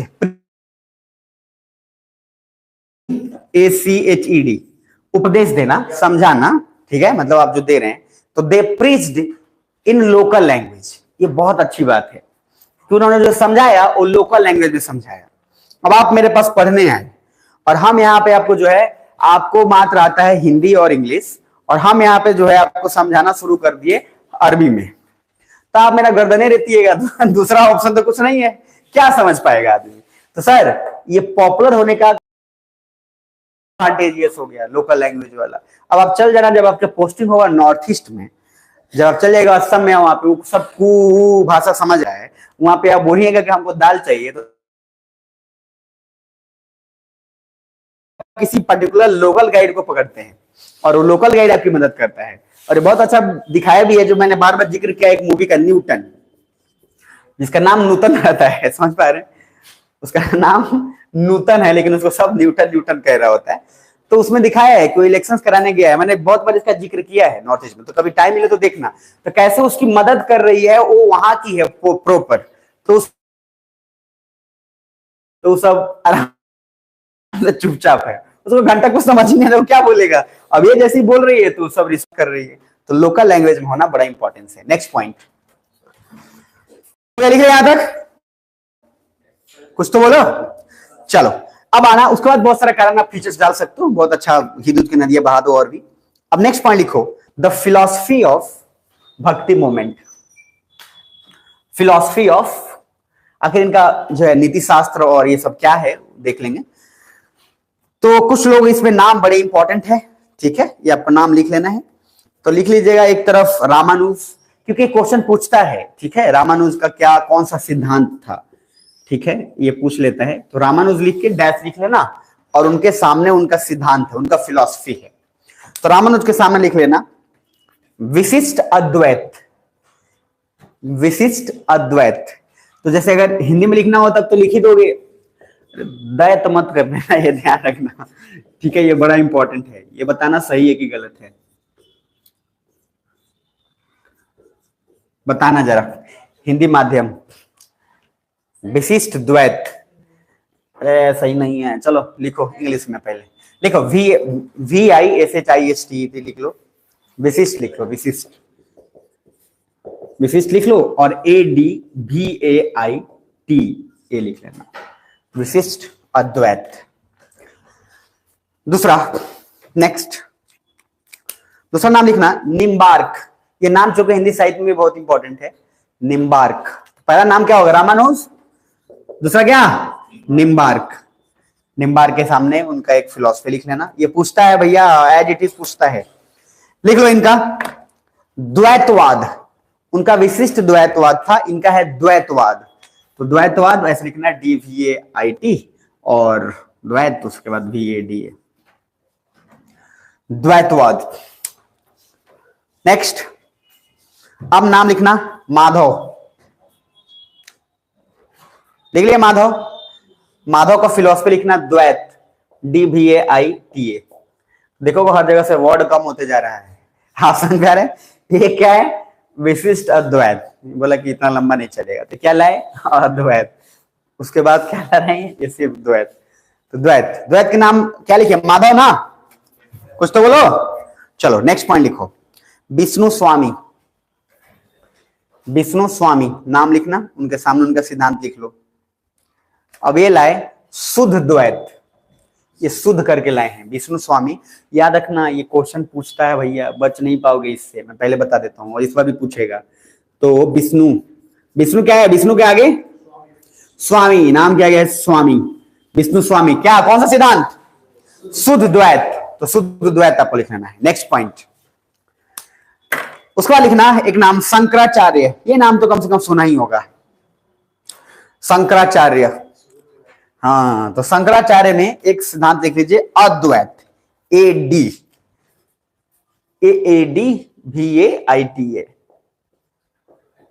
तो ये हो गया अद्वैत, शंकराचार्य हाँ, मतलब इसमें मैक्सिमम देखो philosophy maximum south India, north India वाला तो इसी में व्यस्त था कि जाति प्रथा क्या है, सिस्टम क्या है, ऊपर से लड़ाई करना है कि नहीं, जिंदा जलाना है कि नहीं। नॉर्थ इंडिया में ज्यादातर, इसीलिए जो भी राजा महाराजा ऋषि मुनि जो हुए हैं वो बड़े लिमिटेड हुए हैं, मतलब ये नहीं कहेंगे नहीं हुए हैं, लेकिन बड़े लिमिटेड हुए हैं जिनका, अरे सोचो ना, आप सोचो जन्म लेते हो, जन्म लेने से लेकर उस समय तक आप पूरा सोसाइटी तो प्रभाव डाल रहा है। आपका जेनेटिक है ठीक है, लेकिन आप जन्म लिए तब से आप कौन सा भाषा सीखोगे, किस माहौल में रहोगे, ये डिसाइड आपके पेरेंट्स कर रहे हैं। और बेसिकली वो पेरेंट्स भी नहीं कर रहे, क्योंकि पेरेंट्स भी किसी सोसाइटी से प्रभावित हैं, तो भी आपको उसी सोसाइटी की तरह बनाना चाहते हैं। तो जिस सोसाइटी का इतना असर हो उसमें से आप निकलना बहुत इंपॉर्टेंस होता है। अब रविन्द्रनाथ टैगोर और उनके मान लीजिए फादर हैं, तो उस समय भी वैसा ही माहौल था, लेकिन उसमें से भी एक निकला ना। अब आप, आपके गांव का माहौल बेकार है, गांव में मान लीजिए 100 में 90 लोग नहीं पढ़ रहे हैं, लेकिन अकेले आप पढ़ रहे हैं, तो आपकी वैल्यू भी तो उसी लेवल पे होती है। तो लॉजिक ये है कि जब आप एफर्ट मारते हो तो उस हिसाब से होगा। नॉर्थ इंडिया में जनरली अलग अलग टॉपिक्स रहा है, लेकिन साउथ इंडिया वाले बात बिल्कुल सच है कि हमसे ज्यादा गहराई और हमसे ज्यादा नॉलेज रखते हैं बहुत सारी चीजों में, ये ध्यान में रखिएगा। इसी वजह से डिफरेंसेस क्रिएट होते हैं, अदरवाइज कोई और डिफरेंसेस नहीं है। भाषा का डिफरेंस इतना बड़ा नहीं होता है, ध्यान में रखिए। हम लोग को लगता है कि भाषा के कारण हो रहा है, बिल्कुल नहीं। भाषा एक तो वन ऑफ द छोटा कारण, ऐसा नहीं है कि भाषा के कारण नहीं है, भाषा इंपॉर्टेंट रखता है, लेकिन सर आप पढ़ तो लो। अब अरबी लोग उतना नॉलेज लेके रखे, जबकि वो इलिटरेट थे, अलग अलग किताबों का नॉलेज लेके रखे, तो सर हमसे ज्यादा वो लोग जो है यूरोप के अंदर जो लड़ाई हुआ, जो रेनाइसा हुआ, नवजागरण हुआ, वो वहां पहले आ गया, हमारे में बाद में आया। आज भी देखिएगा तो सर नवजागरण में कोई कारण होता है तो पहले कहीं उधर से उठाया जाता है और उसको फिर कॉपी पेस्ट इधर से मारा जाता है। तो लॉजिक है कि नॉर्थ इंडिया के थोड़े कम है, साउथ इंडिया ज्यादातर साइकोलॉजिकल रिसर्च या बड़े बड़े रिसर्च साउथ इंडिया में हुआ है। और साउथ इंडिया से बहुत सारे बड़े बड़े ऐसे लोग हैं जिसको इतिहास नहीं मानता है, लेकिन बहुत सारा जो रिसर्च, मैंने आपको उस दिन पढ़ाया भी था जब एंसेंट में ही बोल रहा था कि बहुत ऐसा रिसर्च जो है हमारे यहाँ, जैसे डेसिमल सिस्टम से लेकर पाई सिस्टम हो, बहुत सारा हम लोग किए हैं, लेकिन हम लोग के पास एविडेंस या प्रमाण नहीं रहा। उन लोगों के पास डिवाइस आ गए जिसके कारण वो प्रमाणित कर पाए। और प्रिंटिंग प्रेस का आविष्कार हो जाना बहुत बड़ा बात है। अब हम लिख के कहीं चल गए, वो क्या है, डिग्रेडेशन हो गया, डिकम्पोजिशन हो गया, मामला खत्म हो गया। वो लोग क्या है, व्यवस्था लगा लिए कि लिख के कहाँ रखना है। तो इसलिए टेक्नोलॉजी और नॉलेज बहुत इंपॉर्टेंट है। लास्ट पॉइंट इसी में लिखिएगा, फिलॉसफी हो गया, एक बार मेरे साथ रिपीट कर लेना सबका नाम, बहुत इंपॉर्टेंट। रामानुज, विशिष्ट अद्वैत, नाम में बस ध्यान देते जाओ और एक एक वर्ड घटाते चले जाओ। तो रामानुज विशिष्ट अद्वैत। दूसरा निम्बार्क, कौन सा, द्वैतवाद। निम्बार्क के बाद जल्दी माधव, तो माधव क्या होगा, द्वैत। उसके बाद फिर विष्णु स्वामी, क्या होगा, शुद्ध द्वैत। और उसके बाद शंकराचार्य, क्या होगा, अद्वैत। अब नेक्स्ट लिखना, प्रोमिनेंट भक्ति मूवमेंट सेंट, संत का नाम।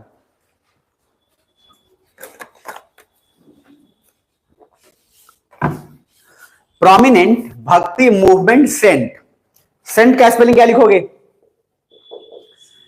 SAINT लिखना, हाई मत लिख देना भैया, सेंट भेज दिए, आप समझ पा रहे हैं, SAINT संत लिख लीजिएगा। चलो पहला नाम लिखो। देखो थोड़ा सा रीजन वाइज लिख लेंगे, तो पहले स्टार्ट करते हैं नॉर्थ इंडिया से। तो पहला लिखो, नॉर्थ इंडिया से करते हैं, साउथ ही से कर लेते हैं। लिखो तमिलनाडु एंड केरला में, मतलब ऐसा लिख लो, तमिलनाडु एंड केरला लिखो, डैश दो। तमिलनाडु और केरला से रिलेटेड कौन कौन से ऐसे संत जो है बाहर निकले, ये सारा पॉइंट आएगा, मैं बोल देता हूं। मैं सिर्फ ये दो माइंड मैप कराऊंगा, भक्ति और सूफी, और इसमें से आपका क्वेश्चंस बन जाएगा। एकदम डिट्टो, कट टू कट। तो लिखो पहला नाम, लिखो पहला, वो नाम है अलवरस। अब के बरस नहीं, अलवरस, ALVARAS। तमिलनाडु एंड कहां लिखे, केरला, और उसके डैश अलवरस। अलवरस नाम है, ये बहुत ही फेमस उस रीजन के हैं, अलवरस। दूसरा उन्हीं के नीचे लिखना नैनर्स, तो नैन रस नहीं है, अलवरस। हाँ, और ये है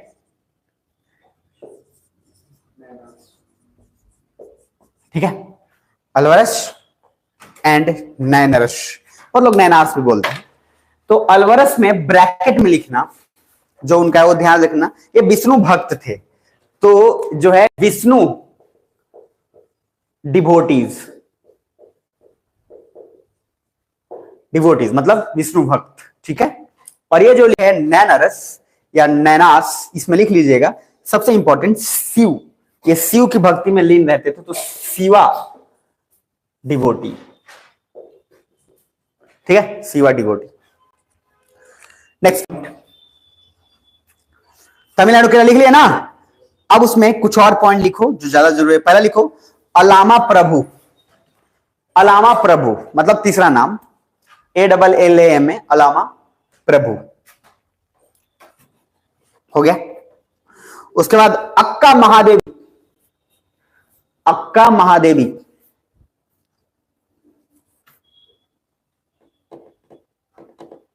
हो गया बस। अब नेक्स्ट डालो महाराष्ट्र, अक्का देवी, अक्का महादेवी बोला हो ना, हाँ अक्का महादेवी। उसके बाद लिखो महाराष्ट्र, महाराष्ट्र में पहले लिखो नामदेव, बहुत पूछता है मैच द कॉलम में, नामदेव, महाराष्ट्र NAM नाम DEV देव, नामदेव लिख लिए। दूसरा लिखो तुकाराम, नामदेव के बाद तुकाराम। और तीसरा ज्ञानदेव, GNANDEV, ठीक है, ज्ञानदेव, लिख लिए। नेक्स्ट, सब में नान है, नान समझ रहे, नान।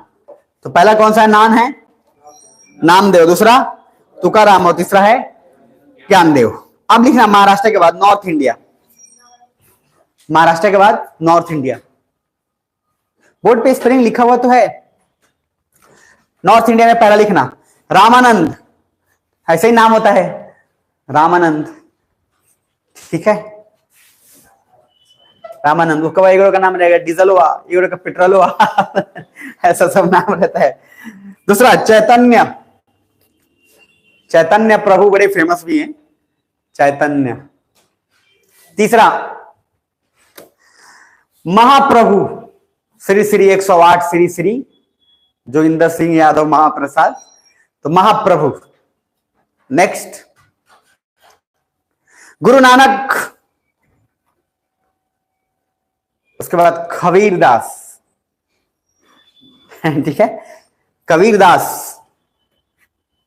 सर गजब के आदमी थे कबीरदास, सबको सोट के बराबर कर देते थे, समझ पा रहे हैं, सबको, कोई धर्म उर्म सबको लताड़ देते थे।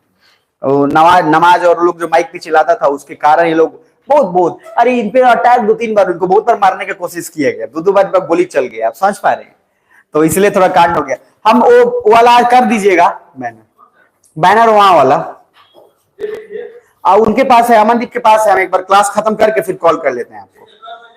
अभी एक बार हम बात, अभी आई थिंक आधा 1 घंटा में हो जाएगा।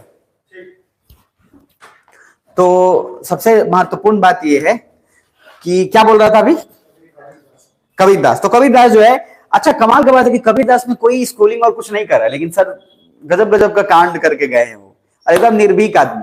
और कबीरदास को देख के आइडिया लग सकता है कि सक्सेसफुल होने के लिए वो क्या बोलते थे कि बहुत इंडिपेंडेंट रहो, तो जुला उला का काम कर करके और जैसे भी अपना वो काम करते थे। तो लॉजिकली ये है कि बड़ा बनने के लिए आपको बहुत बड़ा नॉलेज और एजुकेशन नहीं चाहिए, बेसिक प्राइमरी एजुकेशन चाहिए। उस प्राइमरी एजुकेशन पे आप जो है तोड़फोड़ कर सकते हैं, ठीक है ना। और ये बहुत सारा विडंबना पे, बहुत सारे हिंदू को भी लताड़ दिए, मुस्लिम को भी लताड़ दिए, हर धर्म को लताड़ दिए, सब इनके पीछे पड़ा हुआ था कि जहां भी काट देंगे करेंगे। लेकिन वही है कि जिसका नियत साफ रहता है, सीरत साफ है। सोचो अकेला आदमी, उसको राजा ने ऑर्डर दिया कि इसको मरवा दो, और वो आदमी को कुछ नहीं हो रहा है, तो किसी ना किसी का कृपा ही है। समझ पा रहे हैं? जब राजा मारना चाहे और आप गोली मार रहा है, सर छू के निकल जा रहा है। आप सोच पा रहे हैं? तो नहीं कहा जाता है कि जिस दिन मरना होगा उस दिन खटिया से गिर के मर जाइएगा, आज जिस दिन नहीं मरना होगा उस दिन 4 गोली लगेगा तब भी आप एकदम फड़फड़ा के जो है दौड़ रहे हैं। इस तरीके का है। और बहुत बढ़िया फिल्म तो चलता ही है इंडिया में, एगो गोली मार रहा है, गोली से 4 पार्ट निकला। समझ पा रहे हैं? और हीरो मार रहा है तो 4 आदमी को लग गया। हीरो को मारा, हीरो से पकड़ लिया, उंगली से गोली पकड़े जैसे घुमा के फेंक दिया, कुछ नहीं है उसके लिए। तो उसी मतलब उसको मरना नहीं था, इसने पकड़ लिया वो। चलो नेक्स्ट लाइन लिखो। तो गुरु नानक लिख लिए, कबीरदास लिख लिए। कबीरदास लिख लिए ना? कबीरदास के बाद लिखना रविदास। बार पूछता है, कबीरदास के बाद रविदास, और रविदास के बाद पंकज उदास मत लिखना। उसके बाद लिखना मीराबाई। मीराबाई, ये जो नीचे का नाम है वो बहुत इंपॉर्टेंट है। हो गया? मीराबाई। तो मीरा के प्रभु गिरधर नागर, ये सुने? तो मीरा पे तो बहुत गाना बना है, ठीक है? नहीं गाना कि कौन कहते हैं भगवान आते नहीं, तो मीरा जैसे बुलाती नहीं। सही बात है, बैठ के कुछ नहीं कर रहा है, बोल रहे आते नहीं है भगवान जी। घंटी बजाने से कोई कुछ होगा, काम करो काम।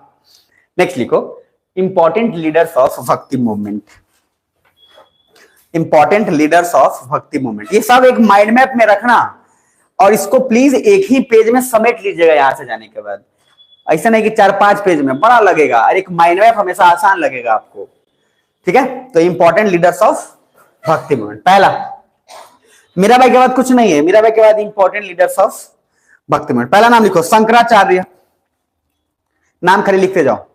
हाँ लीडर है, लीडर, लीडर नहीं लीडर, ठीक है? लीडर, सेंट नहीं मतलब लीडर है। सेंट और लीडर में बहुत फर्क है। शंकराचार्य। दूसरा लिखो रामानुज। रामानुज लिख लिए। तीसरा लिखो माधवाचार्य। माधव आचार्य। नेक्स्ट विद्यापति। नेक्स्ट लिखोगे विद्यापति। हो गया? अच्छा, कबीर आपको क्या लगता है? कबीर संत थे तो क्या उनको हम लीडर नहीं बोल सकते हैं? लीडर थे, क्योंकि लीडर क्या होता है? लीडर का ये जिम्मेदारी है कि जब समाज में कोई कुरीति या बुराई आए तो सबको मिलकर इकट्ठा कर उस कुरीति को खत्म करना है, उसका सॉल्यूशन देने हैं। तो एक संत जो है वो लीडर हो सकता है, क्या प्रोबेबिलिटी है कि नहीं है? बिल्कुल है। तो एक संत का लीडर हो सकता है, 100% हो सकता है। अब रामदेव बाबा है, ठीक है? संत है। संत है होने के साथ साथ वो बहुत सारा समस्या जो है निपटा रहे हैं कि भैया ये लो गोबर खाओ और ठीक हो जाओ। आप समझ पा रहे हैं? तो लॉजिक क्या है कि सॉल्यूशन आखिर दे रहे हैं ना, तो उस तरीके का क्या है कि वो बहुत लोगों का बीमारी ठीक कर रहे हैं योगा से। योगा से ही होगा, तो योगा से वो ठीक कर दे रहे हैं। तो लॉजिक क्या है कि एक लीडर, ध्यान से रखना, एक लीडर संत भी हो सकता है और एक संत लीडर भी हो सकता है, दोनों वाइस वर्सा है। क्या समझ पा रहे हैं? और मैंने एक दिन बोला था आपको कि उड़ीसा के महादेव जी हैं, जिनका ऐसा है कि सर वो साइकिल पे चलते हैं, बिल्कुल महादेव, और एकदम सिंपल लाइफ जीते हैं, और सर वो आज तक उनको हरावे नहीं कोई करता है। वो हमेशा से जीतते आए हैं पिछले 15-20 सालों से, और वो कुछ नहीं ना करते हैं ना कुछ नहीं, और सारा उनके पास कुछ नहीं है ना, उनका फैमिली ना, वो सबको अपना दे दिए हैं, सब अपना सेटल्ड है, चाहे जो कर रहा है, इनको कोई मतलब नहीं। एक आज भी उसी आश्रम में रहते हैं, अपना एक छोटा सा आश्रम है कुटिया टाइप का, उसी में रहते हैं, साइकिल को उठाते हैं और फिर घर घर जाके समस्या सुलझाते हैं। तो ये जो है बहुत बड़ा चीज है, जिसका कोई इच्छा शक्ति नहीं है, कोई मटेरियलिस्टिक चीज नहीं है, और एमपी बना हुआ है। तो लॉजिक क्या है? A leader can be a saint, vice versa, एक संत भी लीडर हो सकता है। कबीरदास यही सुधारने की कोशिश कर रहे हैं। तब लिखिएगा नेक्स्ट नाम कबीरदास। दूसरा तुकाराम भी लिख लीजिए, इनका भी बहुत बड़ा कंट्रीब्यूशन है। गुरु नानक का भी यही काम है, एक संत है लेकिन सर उन्होंने बहुत बड़ा कंट्रीब्यूशन है। और गुरु नानक एक इंसान है, कबीरदास एक इंसान है जो इतना कर्म अच्छा किया कि भगवान की तरह दिखते हैं। अब जैसे Guru Nanak is not like जैसे राम का कैरेक्टर क्या है? राम का कैरेक्टर क्या है? किसी ने देखा नहीं है, but Guru Nanak is that kind of person जो एक इंसान है जो घूम घूम के सबकी मदद कर रहा है, तो उसको भगवान का दर्जा मिल गया, जिसको देखा हुआ है। आप समझ पा रहे हैं? तो लॉजिक क्या है? कबीरदास क्या राइटर है, हिंदी में कवि है, उनका कवि का है, एक कवि है, लेकिन हम उन्होंने काम ऐसा किया कि भगवान लग रहे हैं। हम राम को देखे नहीं, राम को जानते नहीं, राम का भी मिथ है, वो कोई एग्जिस्टेंस है नहीं, वो बात की बात है। लेकिन हम कबीर को जानते हैं, वो राइटर है, वो लेखक है, लेकिन सर हम उसको भगवान के रूप में बोल रहे हैं। क्यों? बिकॉज उसका कर्म उस लेवल पे पहुंच गया है। गुरु नानक सिंपली एक इंसान है। तो उसी तरीके का कांड है। ये कोई रचयिता में नहीं लिखा है कहीं पे कि कबीरदास एग्जिस्ट कभी किया करते थे। No, Kabirdas was a writer और उनका बहुत बड़ा कंट्रीब्यूशन है हिंदी साहित्य में। तो नेक्स्ट पॉइंट लिखिएगा, कबीर लिख लिए, गुरु नानक भी लिख लिए। अब एक नाम लिख लीजिए, संत एकनाथ। लिखे थे संत एकनाथ, एकनाथ शिंदे, नाम सुना है? महाराष्ट्र के, और महाराष्ट्र के जो सीएम अभी हैं उनका नाम है एकनाथ शिंदे, ठीक है। और जाकर मेरा वीडियो देखो, मैं उसमें बोला था कि महाराष्ट्र में अभी भले ही एडजस्ट कर लिया है एगो उनका जो डिप्टी सीएम बना था, क्या नाम है डिप्टी सीएम का? फडणवीस। जो फडणवीस है वो सर पत्थर रख के, और मैंने बोला था कि एक टाइम आएगा जो देवेंद्र फडणवीस वापस आएगा और वो सीएम बनेगा, और वो टाइम जो है धीरे धीरे नजदीक आ रहा है, चिंता मत करो, वो आ जाएगा। वो समझ पा रहे हैं, क्योंकि एकनाथ शिंदे धीरे धीरे क्या है, अब उनको समझ में आने लगा है कि गेम क्या चल रहा है। तो बहुत लोग पार्टी के साथ मिल रहे हैं, काम कर रहे हैं। लॉजिकली देखो, राजनीति अगर समझना है तो सिंपल एक तरीका है, नॉलेज लेते रहो, समझ में आते जाएगा। नॉलेज लोगो तो समझ में आएगा, नॉलेज नहीं लोगो तो ऊपर तुमको राजनेता सब बेच के खा जाएगा। आप खड़े खड़े रहोगे, बेच भी देगा, कीन भी देगा, बराबर हो गया। आपको कुछ पता उसा नहीं है। पॉलिटिक्स बहुत डेप्थ लेवल का चीज है, जिसमें एक युवा को इंटरेस्ट रखना चाहिए सिर्फ कि नॉलेज डेप्थ में जाकर काम करे। मुलायम सिंह यादव टीचर था, वो समझ में, टीचर मुलायम सिंह यादव। और टीचर पढ़ाते पढ़ाते सर उसको समझ में आया क्या करना है, कैसे करना है, नॉलेज मिलता गया, लाठी और ये सब लिया और जो कांड करके देखो बड़ा सा बना दिया। तो लॉजिक ये है कि सर आपको बस नॉलेज होना चाहिए, इसलिए बेस्ट स्कोप है कि नॉलेज लेते रहोगे ना तो कभी ना कभी चांस मिल जाएगा। नॉलेज लेना बंद कर दोगे तो सब बेकार। तो प्रोमिनेंट लीडर्स हो गए। अब ओवरऑल पूरा माइंड में बनाते हैं, ध्यान से देखना। भक्ति मूवमेंट पहला क्या, कॉज ऑफ राइज बताया था ना। दूसरा इसके फीचर्स हो गए। ये सब एक पेज में होना चाहिए, मैं पहले बोल देता हूं, एक पेज में आपको समेटना है। तो कॉज, जैसे यहाँ पे कॉज लिख रहे हो तो कॉज का यहाँ पे 1 2 3 4 शॉर्ट्स नो करते हुए एक पेज में हटाना है। चाहे बड़का लिखते हो, चाहे जिस तरह से लिखते हो, चाहे भैंसी का टांग, चाहे बकरी का टांग, एक पेज में हटाना है, ठीक है। उसके बाद फीचर्स, फिर फीचर्स में आपको पॉइंट करना है। क्लियर है? फीचर्स के बाद तीसरा क्या बोला था, जल्दी बोलो ना। तो जो आपका फिलॉसफी है उनका मूवमेंट है कि सर अगर रामानुज है तो उनका कौन सा फिलॉसफी है, फिर ये है तो कौन सा फिलॉसफी है। फिर चौथा प्रोमिनेंट सेंट, संत कौन कौन से उस समय इंपॉर्टेंट है, और फिर प्रोमिनेंट लीडर कौन। ये एक पेज में पूरा हटाना है। एक पेज में हटाओगे तभी जाकर जो है आपको फायदा मिलेगा। देखो, जब आप किसी बड़े से टॉपिक को किसी एक पेज में हटाने की कोशिश करोगे ना, तो ईमानदारी से मैं बोल रहा हूं बहुत एफर्ट लगता है, बहुत ज्यादा दम लगता है जब आप बनाइएगा तब। और जब ऐसे छितार के लिखिएगा ना, कोनो दम नहीं लगेगा, इन्हें के लिख दिया उन्होंने के नहीं। इसलिए जब आपको एफर्ट लगे तो समझना कि वाकई में आप उस चीज को ग्रास्प कर रहे हो, क्योंकि आप पढ़े हुए हो तो आप चाहते हो कि इतना पढ़ा हुआ चीज को एक पेज में समेटना है। तो आपका दिमाग, आपका पूरा माइंड पूरा हाइपर एक्टिव है, क्योंकि आप एक पेज में समेटने की कोशिश कर रहे हो। तो आप अपने पूरे नॉलेज को पूरा एकदम घुमा रहे हो, उसको डाइजेशन कर रहे हो, एसिमिलेशन कर रहे हो, घुमा रहे हो कि क्या लिखें क्या छोड़े। कुछ बुझा रहे हैं? इसीलिए नोट्स जब बोलते हैं बनाने के लिए शॉर्ट नोट्स, तो इसलिए होता है क्योंकि आप अब पढ़ चुके हो इतना, उसको घुमाते घुमाते उसमें से फिल्टर कर इतना लिख रहे हो, यानी कि वो घुमाए तो आपका पूरा रिवीजन उसमें हो गया है। अरे कुछ समझ पा रहे हैं? चिंता मत करो, छुट्टी होगा, मुंह ऐसे मत बनाओ सो। ऐसे ताकत तरह बुझाता कि खा जाइएगा, गाना एक नहीं है ऐसे। आप चिंता मत करिए, नहीं तो जैसे आता है ना कि जैसे मान लो टीचर कहीं बोलते छुट्टी नहीं कर, बच्चा सारा ना कर तू। ये सामने से देख रहा है, ठीक है, टीचर को, अरे भाई परेशान मत तो जाके घूम ले रहा यार। इतना भी क्या है मतलब, चलो ठीक। अब नेक्स्ट हिंट डालिए, सूफी मूवमेंट। भक्ति के बाद सूफी। गार्जियन फोन करता है तो मास्टर पागल कह रहे ये छुट्टी नहीं कर। गार्जियन सब, अच्छा गार्जियन लोग कभी कभी बिलीव भी नहीं करता होगा, बुझाता मर बेटवा झूठ बोला था, कहीं फंसाने में मामला, वो जान उसके बोलेगा यावे करने की चाहत, वो जो है वो बोलेगा कि अभी कौन मास्टर पढ़ाई रही है। बहुत गार्जियन जो है, मतलब दोनों स्कोप है, गलत नहीं बोलना है, गार्जियन से बताया दोनों स्कोप है कि जरूर जो है बेटा मामला सेट कर दिया है, चाहे बेटी जो मामला सेट है, इसलिए आ नहीं रहा है। नहीं तो घर पहले ही आ जाए, पगला या घरे आवेला, अब लेके आओ करे तो बोलिएगा कि भाई वो है पागल मास्टर पढ़ाता है भाई, नहीं तो पता चले कि मेरे चक्कर में आपका कैरेक्टर का एसिसिनेशन ना हो जाए। समझ पाए? सूफिज्म, ठीक है। भक्ति मूवमेंट के बाद सोफिस्ट मूवमेंट। तो निवेदन है 1 मिनट 2 मिनट आप पीछे का पलट लीजिए थोड़ा सा, तब हम थोड़ा सा आते हैं। पलट लीजिए। भक्ति वाला एक बार देख लीजिए।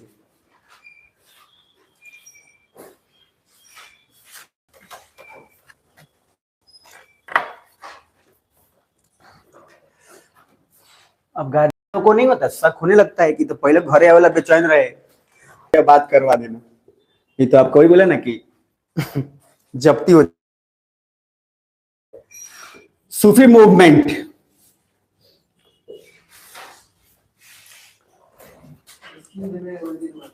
क्या क्या क्या, सिंध, हाँ सिंध उसका मेजर एरिया रहा है, क्योंकि देखो सूफी मूवमेंट इस्लाम से, तो मैं बता लेता हूँ, अभी शुरुआत तो किया, मैं बता लेता हूँ तो आ जाएगा सब इसी में। लेकिन चूंकि इस्लाम, देखो ना, दिल्ली सल्तनत में इस्लाम ही चल रहा है, मुगल पीरियड में इस्लाम चल रहा है, और मैंने बोला नॉर्थ वेस्ट से आना जाना सबसे ज्यादा इंडिया का लगा हुआ है। अरे हाँ है ना, तो नॉर्थ वेस्ट में जब एरिया में आते हैं तो पंजाब सिंध ये सारा प्रांत आपको जो है धीरे धीरे मिलता जाएगा। तो लॉजिक ये है कि पहले सूफी का मतलब जान लो। सूफी का मतलब आया है उन लोगों से जो लोग उलेन क्लॉथ पहनते हैं, जो नाम में है, मतलब जो ऐसा कोई स्कॉलर, ऐसा कोई संत जो उलेन कपड़ा, जो ऊनी कपड़ा पहनता, गांती नहीं बांधता है। गांती जानते ना आप, वैसे घुमा के मैं करके गांती होता है हाथ वही में रहेगा, चिड़ा मीठा रहता है, खाते नहीं आराम से। ये गांती बांधा जाता था पहले बचपन में, मम्मी नहीं बांधती थी, ठंडा से ठंडा से बचाना था, तो कस के पहले तेल लगा देगी उसको, घुमाए ये मैं घुमा के मैं, ये मम्मी क्या कर रहे हो, उसके बाद क्या है, चूड़ा पॉकेट में रख देगा, मीठा रख देगा, निकाले खा ये होता है गांती, बड़ा डेंजरस है। लेकिन वो गांती का एक खासियत, ठंडा नहीं लगेगा आपको। कैसे ठंडा लगेगा, ना हाथ बाहर निकाल पा रहे हो ना कुछ, वही तो बंधा हुआ है, तो कैसे ठंडा लगेगा। खैर, तो सूफीज्म का मतलब होता है जो उलेन क्रॉस पहनते हो, ठीक है। तो पहला एक बार सूफी मूवमेंट का एक लाइन लिख लो, फिर हम इसका माइंड मैप एक बार तैयार कर लेंगे। तो लिखिए, सूफी में लिखिए, Sufi is derived from the Arabic word, Sufi is derived from the Arabic word, Arabic शब्द से आया है ये, अरेबिक शब्द सूफ, एसयूएफ। सूफी is derived from the Arabic word suf, which means wool, oil, wool, ऊन, ठीक है, which means wool, and the Muslim saint who wore woolen garments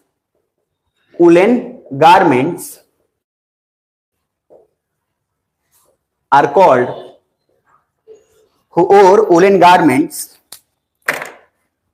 are called Sufi saint, are called Sufi saint।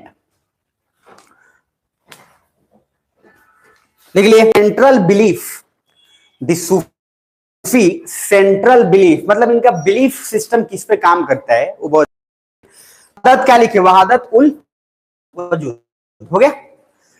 कि सूफी का जो central idea, उसका जो सिद्धांत एक तरीके से वो ये है कि वो मानता है कि गॉड का जो यूनिटी है और एक ही है, इस तरीके से, तो उसको वहादत उल वजूद बोल रहे हैं, यूनिटी ऑफ गॉड। नेक्स्ट लिखिएगा, सूफी इज डिराइव्ड फ्रॉम, ऐसे लिखना, ऐसे सॉरी डिराइव्ड मत लिखना, सूफी इज डेवलप्ड लिखना, Sufi is developed in Iraq Iraq का राजधानी बगदाद। तो Sufi is developed in Iraq में इसका बहुत ज्यादा डेवलपमेंट हो गया। नेक्स्ट पॉइंट लिखिएगा,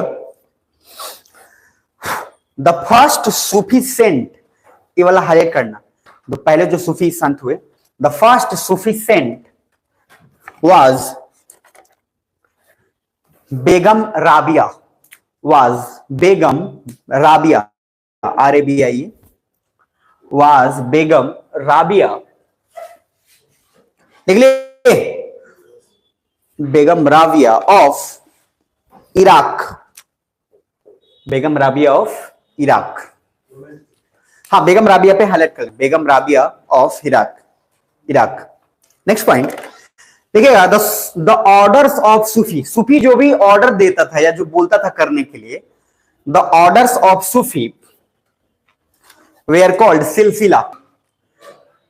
तो सूफी का जो ऑर्डर्स होता था, जो निर्देश होता था, उसको सिलसिला बोला जाता था। ये गाना भी नहीं है, गाना है नहीं, सिलसिला गाना है नहीं, अमिताभ बच्चन मूवी में है नहीं, सिलसिला ये प्यार का, ना बुझने दिया वो पिया, ये देवदास मूवी का शायद गाना है। तो हाँ, ना बुझा है ना बुझेगा चाहत का दिया, आजा रे पिया। उसके बाद है फिर से सिलसिला ये चाहत। अच्छा मूवी है देवदास, बनना मत बस। चलो तो लिखो, तो orders of Sufi were called सिलसिला, लिख ले, सिलसिला पे हाईलाइट कर लेना। नेक्स्ट पॉइंट क्या दूसरा, the maximum silsila are found in Afghanistan. The maximum silsilas are found in Afghanistan.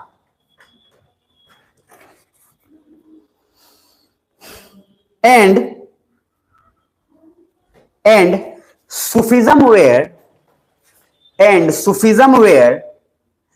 spreaded in India, and Sufism were spreaded in India। लिख लिए, कुछ तो बोलो। Sufism were spreaded in India in 10th and 11th century, in 10th and 11th century during Delhi Sultanate,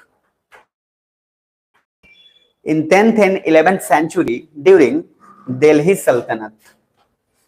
हो गया, हो गया ना? चलो नेक्स्ट पॉइंट, ये हो गया उसका मेन चीज जो आपको दिमाग में रखना है। तो क्या क्या हो गया, एक तो अरबिक शब्द से आया है, वैसे मुस्लिम संत जो उलेन क्लॉथ धारण करते हो उनको सूफी सेंट बोलते हैं। दूसरा इसका ज्यादातर जो है आपका सूफीज का जो बिलीफ सेंट्रल आइडिया ये है कि यूनिटी ऑफ गॉड का आइडिया है।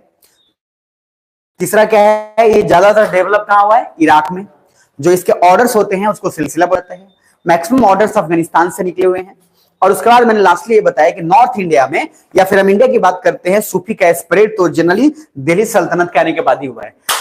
अगर मैं नहीं बताया रहता, सिर्फ एंशिएंट पढ़ाया रहता मेडिवल और ये बात नहीं बताया, तब भी आपको आइडिया लगा लेना चाहिए कि यार एंशिएंट से आते जा रहे हैं तो वैदिक कल्चर चलता आ रहा है। जैसे ही सल्तनत में एंट्री कर रहा है फिर इस्लाम आगे जा रहा है। तो सर दिल्ली सल्तनत के आते ही सूफीज्म का आना जो है शुरुआत हो जाएगा, और वहां से फिर मुगल तक चलेगा, और मुगल के बाद फिर कन्वर्ट होगा, क्योंकि ब्रिटिशर्स आ रहे हैं।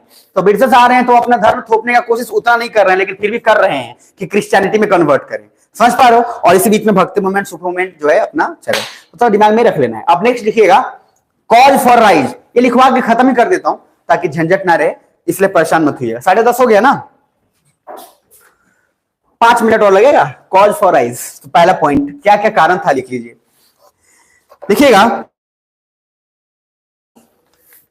There of tolerance, their sense of tolerance. उसके बाद दूसरा सिंपैथी, सिंपैथी मतलब एक तरह से सहानुभूति, नहीं मतलब ये जो गया सिंपैथी हो गया, समझ पा रहे? तो क्या लिखिएगा, there sense of tolerance comma sympathy, फिर आगे and equality, and equality and friendly attitude, and friendly attitude, friendly attitude attracted the, friendly attitude attracted the lower people of the society। हालांकि पीपल शब्द इस्तेमाल करना एथिकली सही नहीं है, तो पीपल की जगह पे आप स्ट्रेटा ही इस्तेमाल कर सकते हैं, लोअर पीपल या lower strata of the society. तो इनका जो फ्रेंडली नेचर था, क्योंकि सूफीज्म जो है फ्रेंडली, और अच्छा सूफी जो गायक होते हैं वो गाना आप सुनिएगा जब सूफी का, जैसे सलमान अली भी मान लीजिए, तो भी गाना जो आता है तो उसके गाने में आप देखिए बहुत एक नेक्स्ट लेवल का कांड होता है। जो भी सूफी, ये जरूरी नहीं है कि सूफी संत मुसलमान ही होगा, ये बिल्कुल भी जरूरी नहीं है। इस बार एक इंडियन आइडल का एक कंटेस्टेंट आया है, उसका नाम मुझे इसलिए ध्यान में, पवन नागर।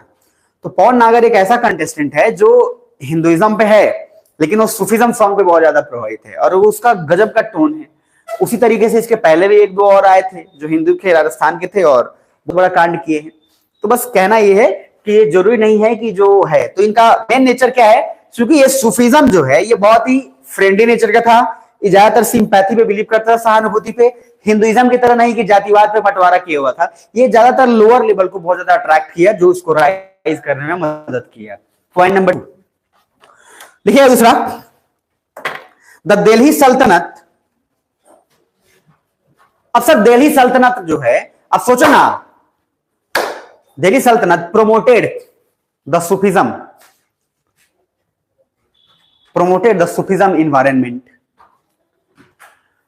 promoted the Sufism environment. हो गया? गुड। तो सर प्रमोट कर दिया। अब अभी के समय में जैसे हैं धीरेन्द्र शास्त्री, तो क्यों पॉपुलैरिटी हो गए?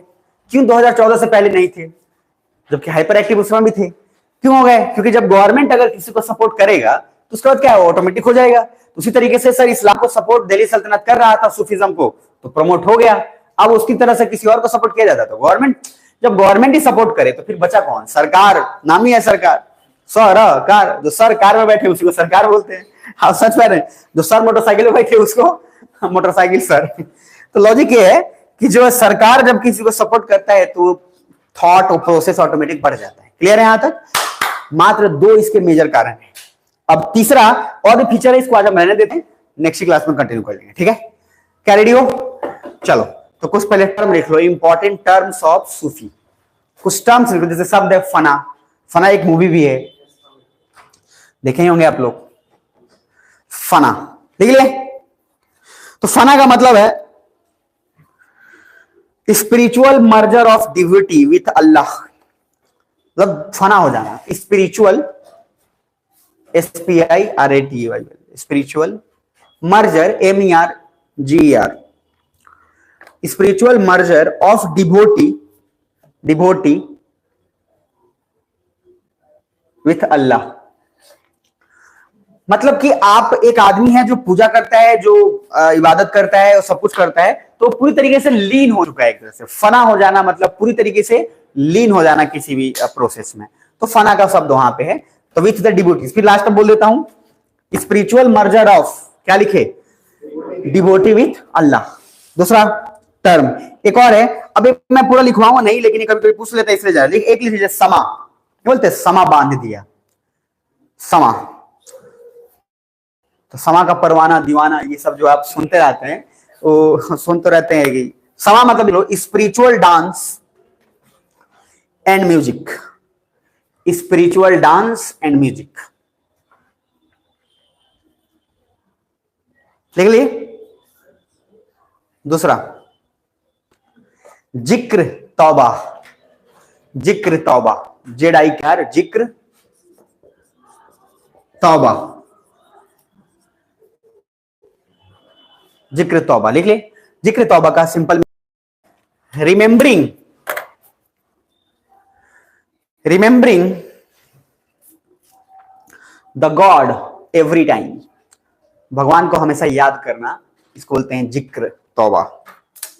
Remembering of God every time. हो गया? चलो, उसके बाद इसमें कुछ और भी पॉइंट है, तो कल कर लेते हैं इसको, ठीक है? नेक्स्ट क्लास में कर लेते हैं, या खत्म करवा दूं? खत्म कर दें? चलो, कितने लोग पक्ष में खत्म कर दें?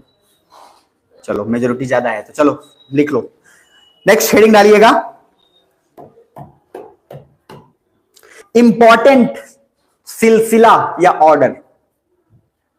इंपॉर्टेंट सिलसिला या ऑर्डर। तो पहला लिखना, देयर आर 12 ऑर्डर, 12 ऐसे ऑर्डर्स हैं जो बहुत फेमस हैं। देयर आर 12 ऑर्डर्स और सिलसिला। Some of them are, some of them are, पहला कुछ सिलसिला और जो बताया गया उसके बाद। तो पहला है चिश्ती, CHISTI, ये सुने होंगे आप सब, ठीक है? CHISTI, चिश्ती। तो चिश्ती में लिखकर डैश लिख लीजिएगा। इसके जो फाउंडर हैं, इस ऑर्डर और इसके फाउंडर है, ये नाम भी सुने होंगे, ख्वाजा अली चिश्ती। तो लिख लीजिए फाउंडर, डैश लिखना, founder was Khwaja Abdul Chishti. The founder of Chishti was Khwaja Abdul Chishti. दूसरा Suhrawardi, SUHRAWARDI, Suhrawardi. Founder was Sheikh SHAIK Sheikh Shihabuddin Suhrawardi. Founder was, जो नाम का टाइटल है उसके नाम वाला लिखा जा रहा, तो शेख शिहाबुद्दीन, तो शिहाबुद्दीन SHIHABUDDIN, शेख शिहाबुद्दीन, और नाम उसका सुहरावर्दी जो लिखा हुआ है SUHRAWARDY, सुहरावर्दी। टाइटल के नाम में है, जैसे चिश्ती है तो उसका नाम लगा लिया। लास्ट उसको लिखिएगा नक्सावदी, NAKSHABADI,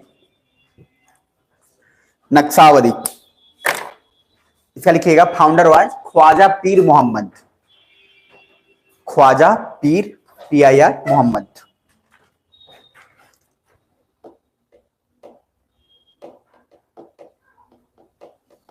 लिख लिए? ठीक है, ख्वाजा पीर मोहम्मद। तो उस ऑर्डर में दो तरीके का है, एक जैसे 12 बोले ना तो उसको BASHARA, बशरा बोल रहे हैं इसको, जो उसके अंदर आप लिख रहे हो, और एक होता है BESHARA।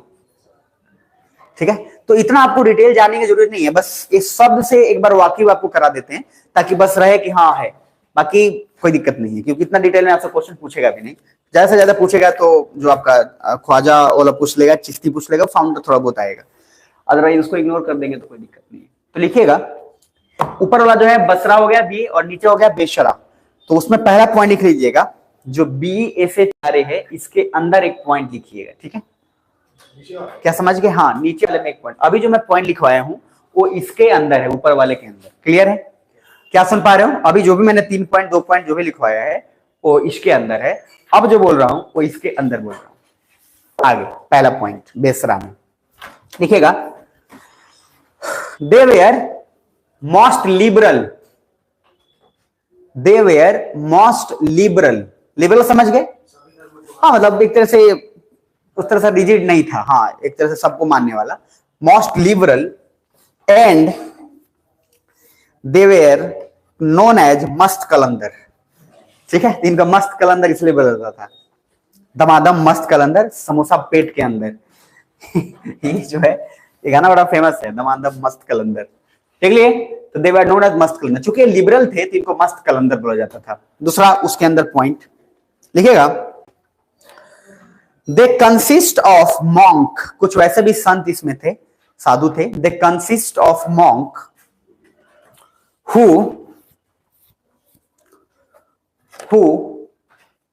move from one place to another. They consist of monk who move from one place to another. clear? Are called as Baba.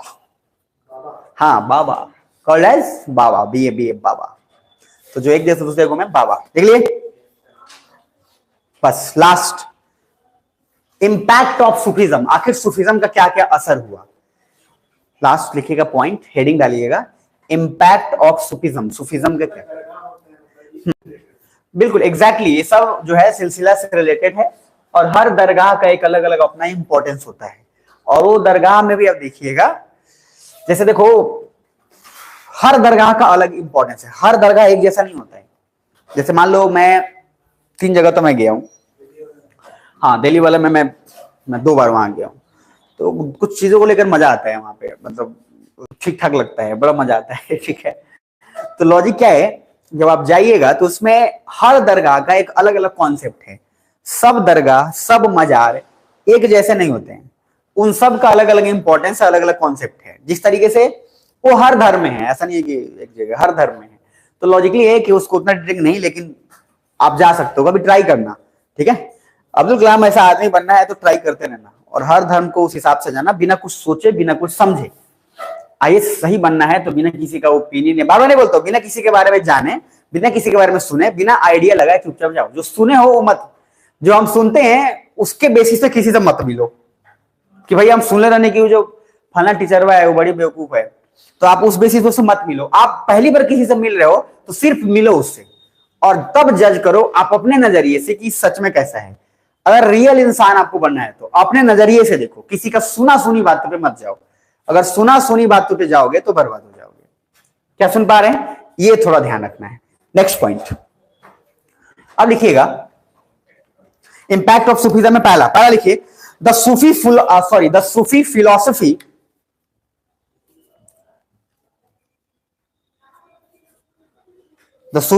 Philosophy brought, B-R-O-U-G-H-T, brought, the Sufi philosophy brought the ruling of Muslim class. The Sufi philosophy brought the ruling of Muslim class and their non-Muslim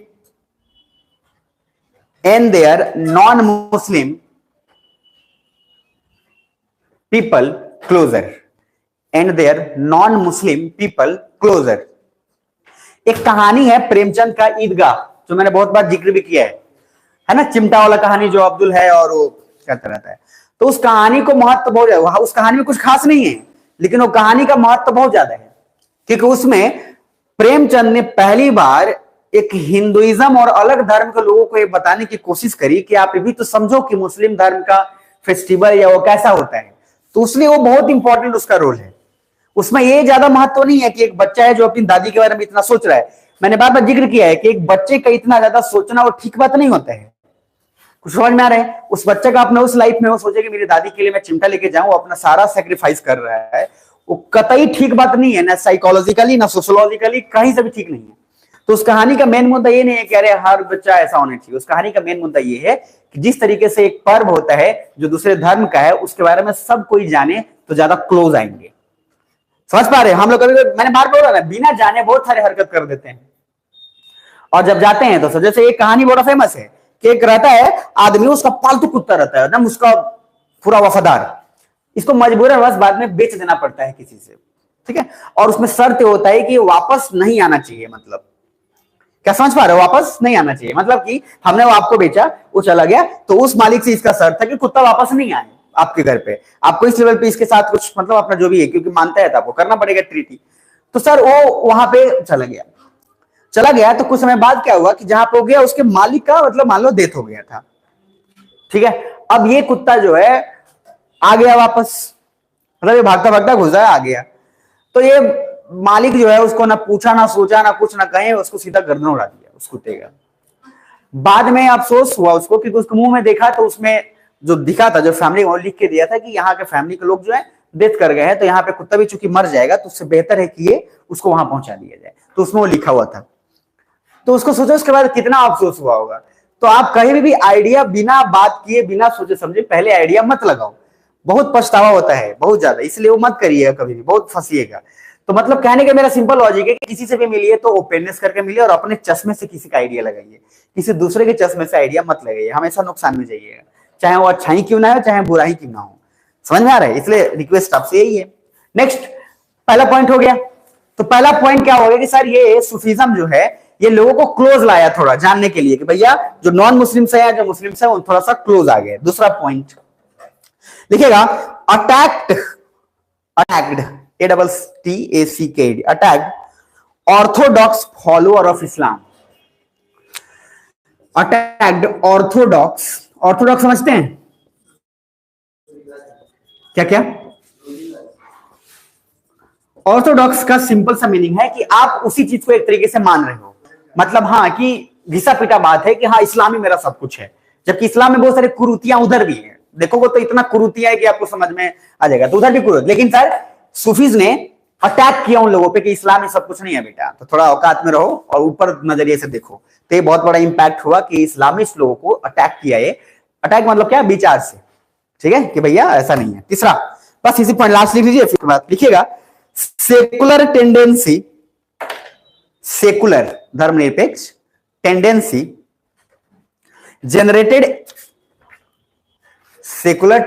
generated among Hindu and Muslims. Secular tendency generated among Hindu and Muslims. यहां तक हो गए? तो बस यहीं तक रखते हैं। तो मैंने आपको भक्ति और सूफी मूवमेंट दोनों का मेन इंपॉर्टेंट पढ़ा दिया। इस पूरे माइंड मैप से अब जो भी हमको पढ़ना है, जो सब्जेक्ट जो टॉपिक पढ़ने के लिए दिया हूं उसमें कवि के बारे में है, जिक्र है, सबके बारे में जिक्र है, वो आप पढ़ लेना, क्योंकि वो एक कहानी की तरह, बायोग्राफीज की तरह हो जाएगा, आपको भी अच्छा लगेगा, मजा भी आएगा। क्या सुन पा रहे हो?